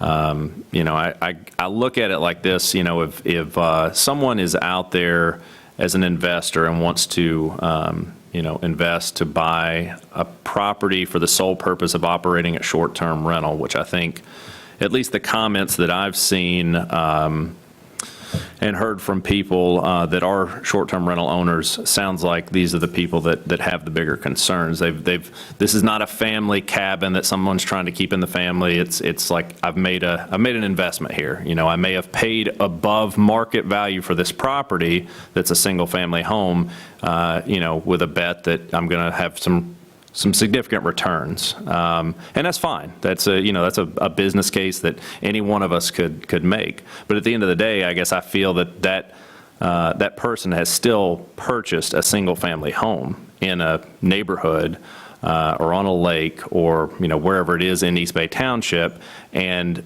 the township has licensed that person, this entity, to operate that for that person to operate this property as a short-term rental for a duration that's up for renewal. And I just don't feel that it's right to grandfather in, and maybe grandfather in is not the right word, but to allow some of these licenses to move through a sale and transfer, because I think what you're doing is artificially inflating the value of those homes potentially, because now there's a business, there's a profit angle, there's a cash flow angle. Hey, look, here's the spreadsheet, here's how much cash flow I had last year. And the only person that's going to benefit from that one decision, the whole community is going to lose, and the neighbors that are upset about these short-term rentals being clustered, they're the ones that are going to lose, because these short-term rentals are never going to go away. And the only person really in my mind to benefit is that first person that got locked in to the transferability of that license, because they're going to get the maximum value of that property at that time. From then on out, the next owners, they've paid at the top end of the market. You know what I mean? They're not going to be able to turn more and more profit as they flip this property to new people, but it's still going to stay a short-term rental. It would have to, right, for them to get their money back. Well, I mean, the market would determine that. Sure, but, if what has been said, if there's a 25 to 30% premium on what is a single-family home, because it's short-term rental licensed, and one person pays that amount, then theoretically the next person is going to have to pay that amount, and then some more, and then some more, and some more. Unless, someone loses a property or doesn't make the payments, or, you know what I mean? But you could also say the reverse. If you don't allow transfer of license, then you're hurting that person from ever selling it. Why? You're taking, if it's worth 35% more because it's a short-term rental and has a license, if you don't allow the transfer, then you're telling them it's worth 35% less. Well, you could be telling them. Is there a case for takings? Yeah, I mean, that's my concern, is that situation. Yeah, but, we're talking about homes that are zoned low-density, single-family homes We're not talking about, a multifamily zone multifamily, and I'm talking about zoning here. I mean, it's a little bit different in my mind. And, in the same breath that you can say, well, you may be hurting this person's resale value or their marketability, potentially, this is all hypothetical stuff. You could also be, by allowing them to transfer it, equally impacting all the neighbors around it. So, who is this more equitable to? Who's? And I do Yeah. think that we do have to keep one thing in mind is when you're using attrition to deal with an issue, that takes a long period of time. And that's seen with zoning ordinances, right? When you change zoning and you make something not allowable anymore. Well, cabin courts are a great illustration, thank you, of this with East Bay Township. They're no longer allowed in East Bay Township. That doesn't mean the cabin courts that are there go away or cease to exist. They are still cabin courts. They're lawful, non-conforming. But the attrition is what you're counting on over a very long period of time. I'm not making a statement one way or the other. What I'm just saying is I think that with the attrition, we do have to take the long view on it, because that's the way that it works, that it happens. Glenn, go ahead. I would agree with Matt 100%, and I'd add to that, if you allow transfers and you got a number of licenses, we're talking 170 property owners out of, what have we got, 9,000 property owners in East Bay Township? Those people haven't got a chance to get a license because there's a limit on it, and somebody's gonna keep transferring it. And if somebody buys a house and pays 30% more than the house is actually worth, shame on them. I mean, I've seen. Well, really though, like if in the event that someone overpaid for, no, I shouldn't say overpaid, they paid for a property what the seller was asking for it. Okay, this is all market driven, but their intent in doing that was to turn it into a short-term rental and provide themselves some cash flow. This ordinance, transfer or no transfer, will not stop that. They can continue on operating that business from now till the end of time, right? Assuming that they stay in compliance with the ordinance and with the license. We're not impacting anyone's ability that currently has a license to continue to operate, right? Yeah. Go. Yeah, as long as they don't sell it, yeah. Right. I was just, Matt, go ahead. Did you have any comments on transferability? Yeah, I agree again with Matt, and I think you said it right. The person that buys that house is buying a single-family home and then chooses to rent it out, whether it be a corporation or whatever it is. And I'm totally against the idea of transferring. Here's the other thing, too, and if you're allowed to transfer the license on the house, it really becomes just a commercial venture at that point, and we don't tend to allow commercial ventures in neighborhoods. So if this is a way to regulate that so that's not happening per se, then...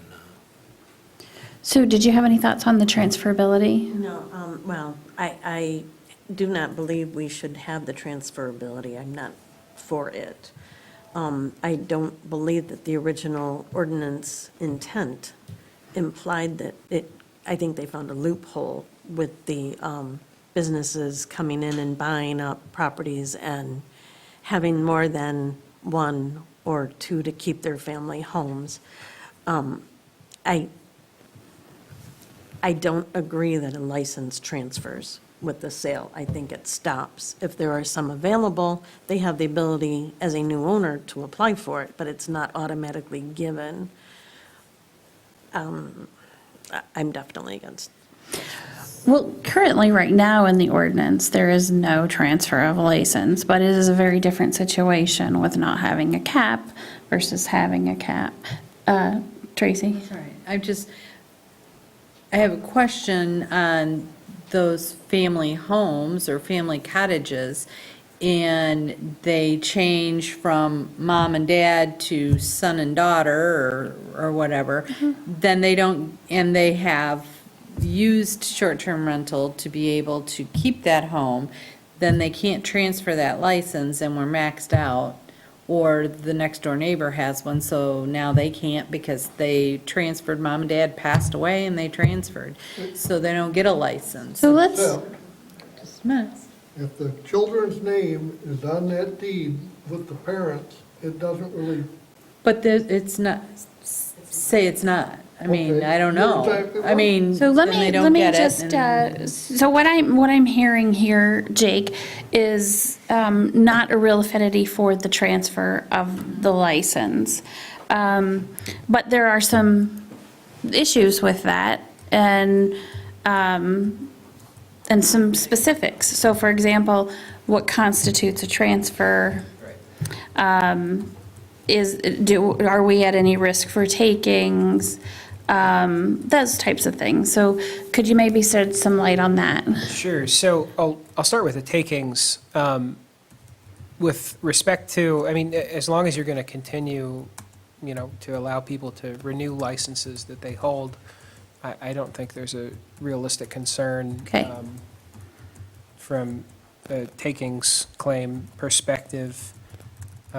With the transfer of a license, I mean, that would just be a different entity, applying for a transfer. Unless there is explicitly a mechanism for grandfathering transfers in the ordinance, then if one person stops renewing and someone starts applying for that permit, I mean, that would be treated as just a new application. Okay. I think the only concern, and I'm not sure if we spoke about this, is that as written, the transfer language that is contained in the ordinance here saying that, transfer of these permits is prohibited, I don't think it would necessarily preclude something like, for instance, let's say an LLC owns property and owns a short-term rental license. If the owner of that LLC wants to sell the property and the short-term rental license, they could just sell their LLC, and that would allow someone with a corporation who is operating a short-term rental to transfer it to a purchaser of property and essentially allow it to exist in perpetuity. And I don't know how many of the short-term rental licenses, if any, are held by LLCs. Well, they all will be tomorrow, but. Well, in that, That would constitute a transfer or a change in ownership. So, I mean, and I would suspect there are probably some, and those, and I'm sure the savvy short-term rental operators would be aware that, that kind of change in ownership, it's still held by the same LLC, the same, corporate person. So, under the plain language of the ordinance, there wouldn't be a transfer. So there is just something for the board to be aware of, that's kind of another dimension to this Okay. transfer issue. And I keep on coming back to the marijuana example, because that's where a lot of this, limited licensing stuff has previously circulated since, the passage of MRTMA and whatnot. But we have instituted language that would say, not only is it prohibited to transfer a license, but also transferring X amount of ownership in a corporation that holds a license would also be deemed a transfer. The tough thing there is, again, we get back to administrative burden. How is the township going to be monitoring, who's holding these corporations? Sure. Thank you for that information, Glenn. I guess if I'm trying to understand what he said about transferring, if you're an LLC, if I had an LLC and I sold it to you, I wouldn't be the name on it then, you'd be the name. You're buying the LLC. The business was not, I shouldn't say does not. The question is, would that not change ownership because I was no longer on the LLC? So that would change ownership of the LLC, but if the LLC owns the permit, then the ownership of the permit would remain the same. I thought, well, and I'm not sure how the permits are done, but I assume that had to be the owner's name. Are But we if the putting owner it? of the property is an LLC, then the short-term rental license would be in the LLC. Okay.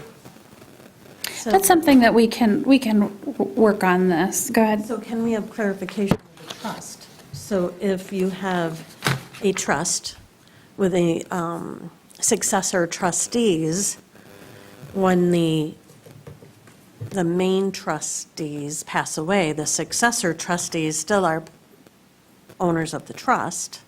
As long as that home is in the trust, there has been no change of ownership. Right, right. That's another scenario in which there could be some kind of So different that would answer my individuals. question about the Yeah. family cottage. Right. As long as they have it As in long the as it's trust with the initial owner as the trustee, and then their descendants as the successor trustees. So we have some guidance then on the transferability, I think, direction from the board. Let me just move on real quickly and to the maximum, or I think, I'm trying to remember how we have it phrased in the current ordinance, but basically right now it's a minimum rental stay or turnover of the property on 4 days. And so it's proposed in here as to 7 days. Thoughts on that from the board, or support or not support for that change? So, go ahead. No, go ahead. Ladies before gentlemen. Then where do you come in? The property owner still has the ability to rent it for 4 days if they want, if it's a 7-day maximum. They can still say, okay, yeah, that's great. It's still going to cost this much money even if you only need it 4 days. They can still do that. They just can't turn around Yeah, and the rent it back out frequency. until after that 7. That's the way I understand it, correct, Claire? Correct. Yeah. So you can charge for only 4 nights if they're only renting 4 nights. Right. Yeah. And so what are your thoughts on that? I think that a 7-day requirement is not a bad idea. We have rented cabins for less than 7 days, but paid through that process. We've, I think at first we were hearing from those property owners that they needed 4 days because they want to come up and use it on the weekends or the other parts of those days. I understand that. So they can, if they wish to, they can rent it for 4 days. They don't have to rent it for 7, but it's just not available again until after that 7-day period. Yeah, I recall some discussion, I'm trying to remember if this is, but it was in the fall. They only wanted to rent it for the weekend, and then they didn't want it to sit vacant for that entire time when they could potentially rent it to some business person maybe or something during the week. That's what I recall. They could do it as a week. They could do their fall weekly rate. They could do that. I mean, we're Well, they not could still- telling them what their rate should be. But they can still rent it for 3 days. They just can't have someone else There would in the be house no to turn other- over. Yes. So, how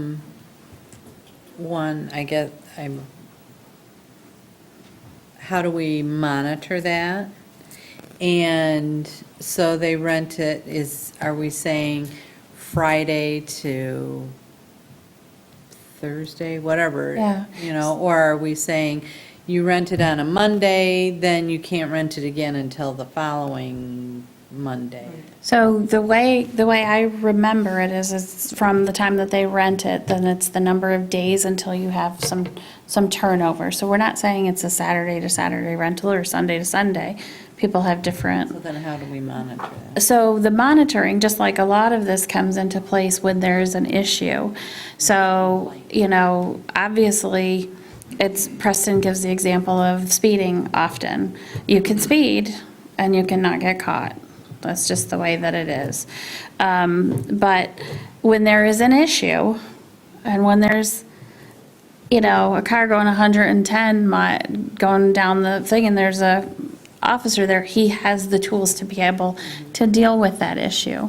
And so one of the ways that we do this is we don't monitor when someone comes and goes, but it's through host compliance and the online agency that we're able to tell the renting frequencies, correct?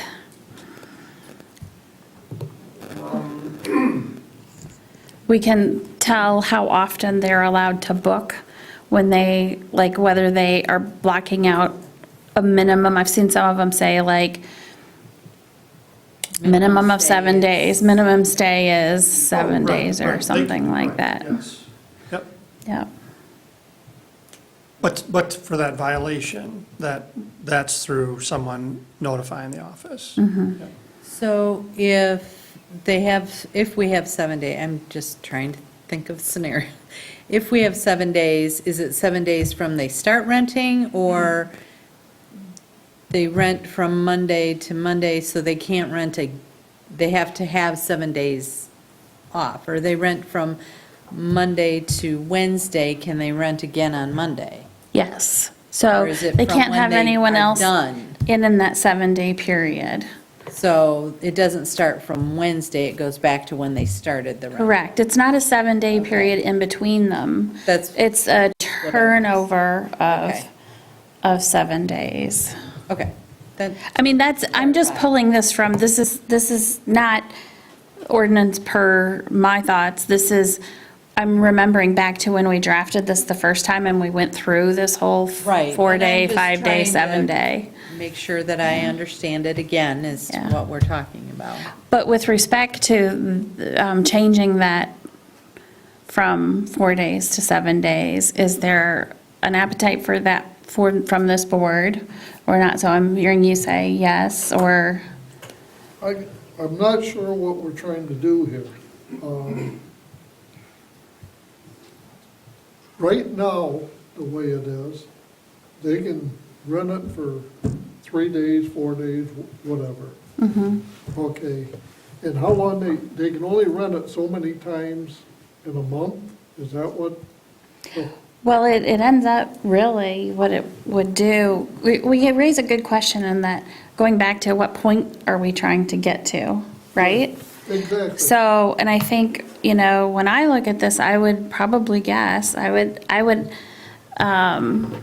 say that what that tries to get to, because we have seen a lot of ordinances with some minimum turnover. It gets to the frequency of the traffic, and we have heard that from people who live near the short-term rentals, that it's just a constant changing of people. And so that's what that reaches to. Okay.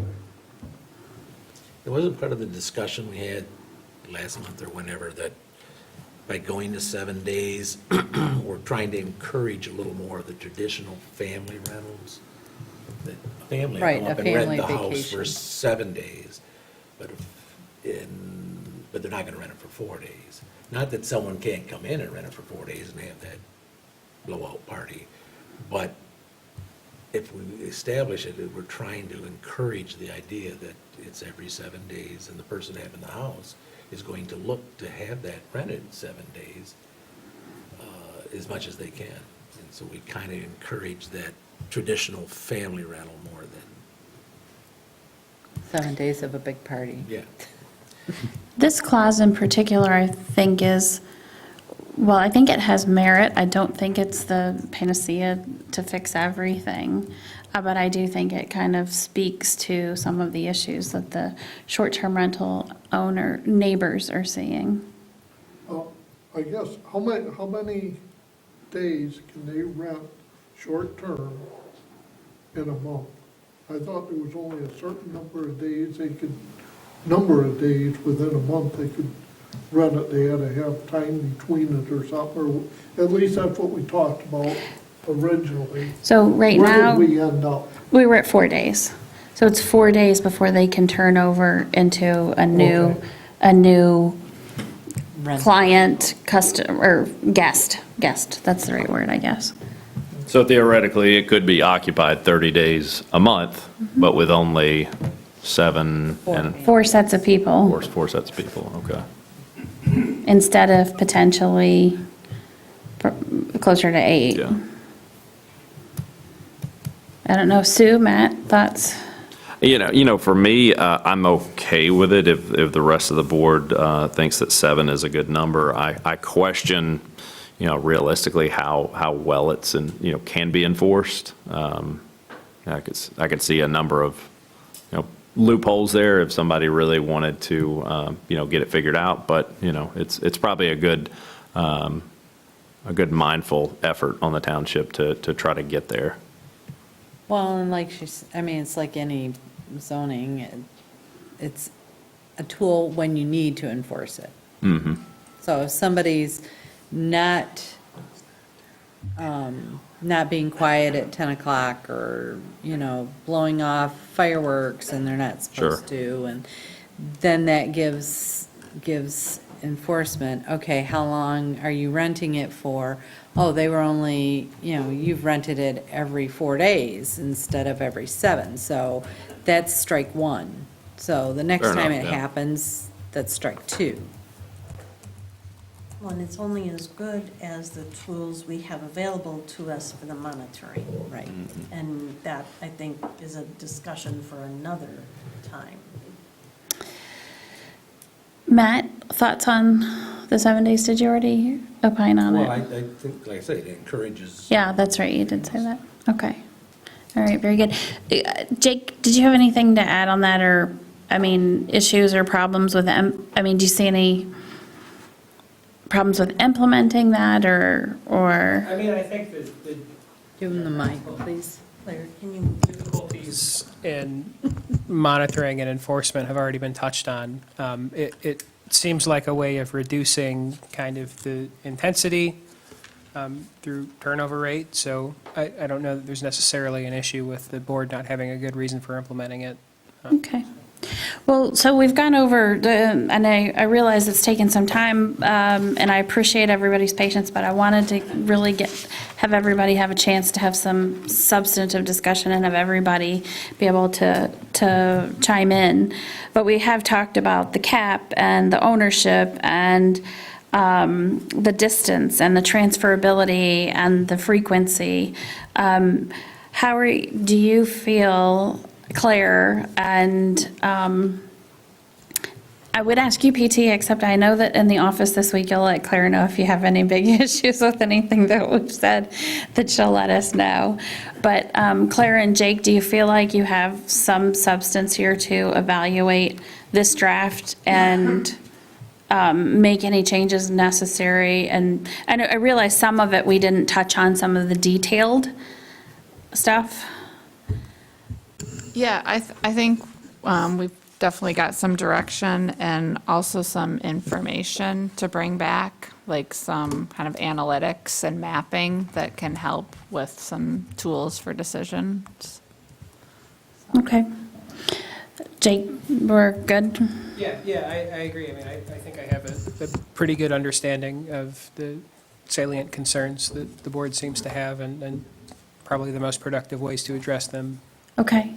Let me just ask if anybody had, I'm not saying that you don't have an issue with something in specific, you don't lose the opportunity to make that change later, but was there anything glaring that it was like, oh, hold on a second? Yeah. Because Glenn, I know you got some tags there. One of the things that Claire had mentioned is the number of people in the rental and the guest allowed kind of thing. I don't know if they have some ideas on how to, I don't know how we regulate that.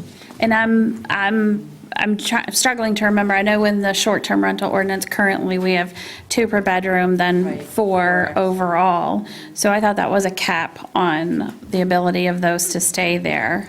To stay there, but visit. we've heard several people say, oh, they're, they come and they rent this house, but, they have friends in town and they're coming over and they're all congregating at one house. Maybe they've rented 5 houses in the town and they're all congregating, and then we have parking and that kind of thing. So that isn't to say that it couldn't happen at my house. I could have. I think it does. It does, but, but I live on 5 acres and nobody cares, so. But when I used to live down in that neighborhood, I had, 2 kids and they had 4 friends each and they Sure. all drove separate but short-term rental is different than owning and living there, Yeah. so. Yeah. I don't know if there's ideas, I just know you had mentioned. I have develop short-term rental ordinances that impose a limit on the number of guests that are allowed, if that's something that the Okay. board wants to explore. How does the board feel about that? Just kind of a quick pulse temperature? I think to get that information from Jake would be good. Yeah. Yeah, I'd support Okay. I think it could help some of our issues. Okay. And of course, all of these, every single one of them comes back to, it is difficult, as we said, Right. enforcement is, Exactly, but it gives us a tool. Right. again. But realistically, if there was an issue and someone was, that was renting short-term rental was over, obviously, the township would then have an enforcement mechanism to go after the license holder, but I would assume the license holder would also have some recourse on the guest if they had exceeded their. That would be between them. Yeah, it would be. I think it's, I guess the point I'm trying to make is I think it has some enforcement all the way through to the kind of the root cause of the issue. So everybody down the line's kind of held accountable. Yeah. I mean, the owner has to enforce their regulations, which would be ours. Right. If they can't do that, then they're not vetting their renters or their guests well enough. Was there some other real specific things you wanted to touch based on, like I said, this will be coming back before us and there's additional time. Did we to- ever get anything back from the health department on septic tanks? We did. They had some changes in the verbiage, and those are incorporated in your draft. And that was the extent of those changes. Do we know how many, and I guess my concern is not so much holding tanks, because they basically got to get those pumped, but dry wells. My concern is, I'm wondering how many places it would be out around the lakes area have got dry wells, and I'm not even so sure they allow dry wells anymore. Why don't we do this? Maybe that's something we could do in the next month or next time we take a look at this, is maybe we could take a look at how many of them have septics, and if we could run that list past the health department too, to see if any of those are dry wells. You should have a whole list but I don't know what expanded in 6 years. So, yeah, and like I was telling you, the monitoring from the DPW has improved significantly too. So we can give them addresses, which has helped, Okay, which that's will fine. help, so. Okay, anything else we need to go over tonight specific to this? I mean, I have a couple little comments on little particular Save 'em for things. next time. We'll save them for next time. I think that gives us kind of a good guiding direction. Okay, great. I appreciate that. Let's see. With that, we will move on to the second opportunity for public comment. And so you are welcome to come to the podium and address us with public comment. I want to thank you, Jake, thank you, Claire, and Preston very much. Hi, Judy. How are you? Yeah, East Bay Township Planning Commissioner Emeritus. I would just like you to make sure that you're looking at the land use map and the way the lots are configured, because I think you brought up some really good points regarding the distances and the caps. And let me just say that a mile is 5,280 feet, which would equal 10.5.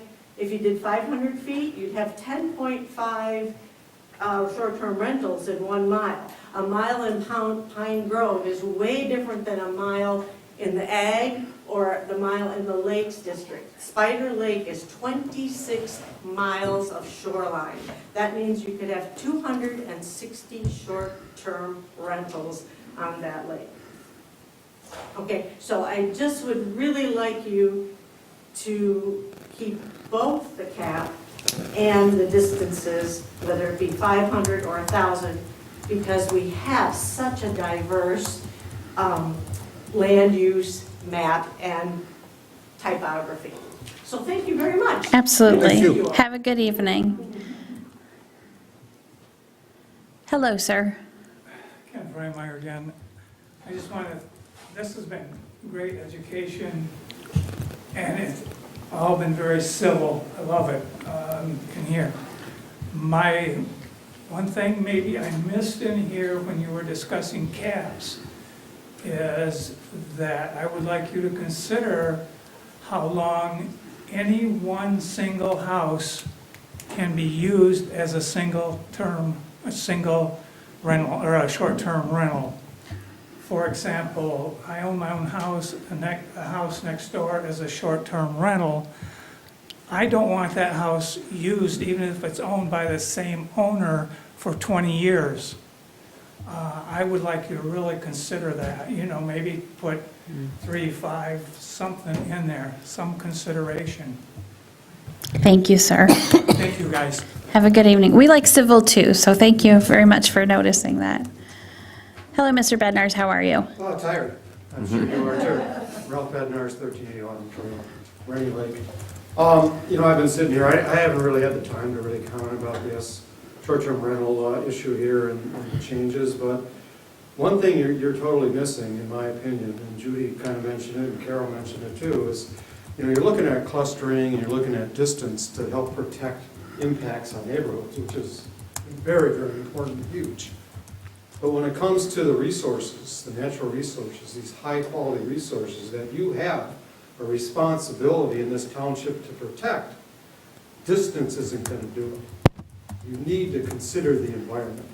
You need to consider the impacts on the environment from short-term rentals. They're different than property owners. There's a big difference. So that you must bring to the plate and have a discussion about that. Thank you, have a good evening. Any other public comment? Hello, sir, how are you? You don't have to take your hat off, we're good. I was brought up. John Jury, 1615 East River Road. Great conversation tonight. Again, I'm going to reiterate that I believe that the existing ordinance as it's written probably needs some tweaks. I agree. But again, we've got a communication issue with homeowners and STR owners and being able to express concerns or file legitimate complaints and those be followed up and enforced. I think we've got some really bad short-term rental owners causing problems. A lot of the complaints too I'm hearing though, like speeding through the neighborhoods, this kind of thing, those are already laws that are in place and have nothing to do, zero to do with the ability to rent your home to a short-term renter. That's all traffic law, right? Noise ordinance, completely separate. Last but not least, I am an LLC. I'm an LLC because it gives me protections if somebody, breaks their neck on my property. As a renter, they can't come and take everything away from me personally. Me being an LLC does not mean I'm a corporate giant coming in and snatching up property everywhere. I moved from Chicago to raise my son here, all right? For obvious reasons, I wanted to get away from Chicago. I spent 23 years as a public servant. All of my life, I have served the public. I consider myself to still continue to serve the public by providing short-term rental. I would really love for you guys, when you're chatting, that we could have some kind of forum where we can intermingle not only as board members, but as citizens and residents and short-term rental owners, so that we can talk about things. I have to bite my tongue so I don't interject in your great conversation. You guys really have made progress today. Last, I said the last thing was last. The term limit, the 4-day versus the 7-day, it would dramatically affect people like me. People come up to Traverse City, believe it or not, because it is still affordable to vacation here. However, if I charged people a 7-day rental when my average is a 4-day rental, it would dramatically affect my ability to generate income that provides food for my table. Okay? Thank you very much. Thank you for your time tonight. Thank you, people. Thank you, have a good evening. Glad you brought your son to the meeting. We always like to see youth. Hello, sir. How are you? Thank you. My name's William Gatlin. I'm 3655 Weber Road, Traverse City. I applaud all of you. I've heard some stimulating discussion. I would encourage living on Spider Lake. I know what short-term rentals are and the problems that we deal with. It isn't the renters or the rental owners, in most cases, that are the problems. It's the renters. They have no vested interest in that property, no vested interest in that lake. They abuse it. I have had to stop people from hitting golf balls into the lake. Every spring, I'm still pulling golf balls out of my shoreline. The problem is, they don't care. They come up here, 3:20 in the morning, I'm listening to language that would only be allowed on a battleship. Sorry to say, when I have grandkids there, I have to take them into the house to keep from hearing obnoxious people who are now drunk because they're on a 4-day drunk. They have their own kids with them, and they have so little respect for everyone else. They don't understand that when you're on a lake, your voice is projected all the way across the bay. I have heard more about sex lives. I have heard more about family problems. I have heard more about discipline problems, you name it. The sad part is, I pay taxes here. The owner doesn't live next to that property. I do. So what happens? I have to listen to it. I have absolutely nothing against him making money, but it shouldn't be on the backs of all the neighbors. That's what I object to. As the gentleman before me said, there are good landowners and there are bad landowners. How we navigate through this maze, what I would suggest to the board is, this is your chance to set the line in the sand. This is your chance to say, okay, we're only going to have 150 of these licenses. We're going to make it 1,000 feet. Set the rule now, and it gives you the opportunity to see how things are going to work out, how things are going to play out. If you need to, you can always make changes. What do they say? You can always give a little more, but don't try to take it back. This is your opportunity to put that line in the sand and make people accountable. One other comment I would make. We're talking about, okay, if some of these owners, they violate some of these laws and rules and regulations that you're talking about putting into effect. What is the repercussions?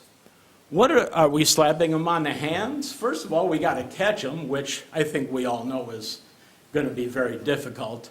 Secondly, what are the repercussions? Are they going to be meaningful where you say, okay, you violated it, we know that, we have it in writing, we know exactly what happened, we're going to pull your license?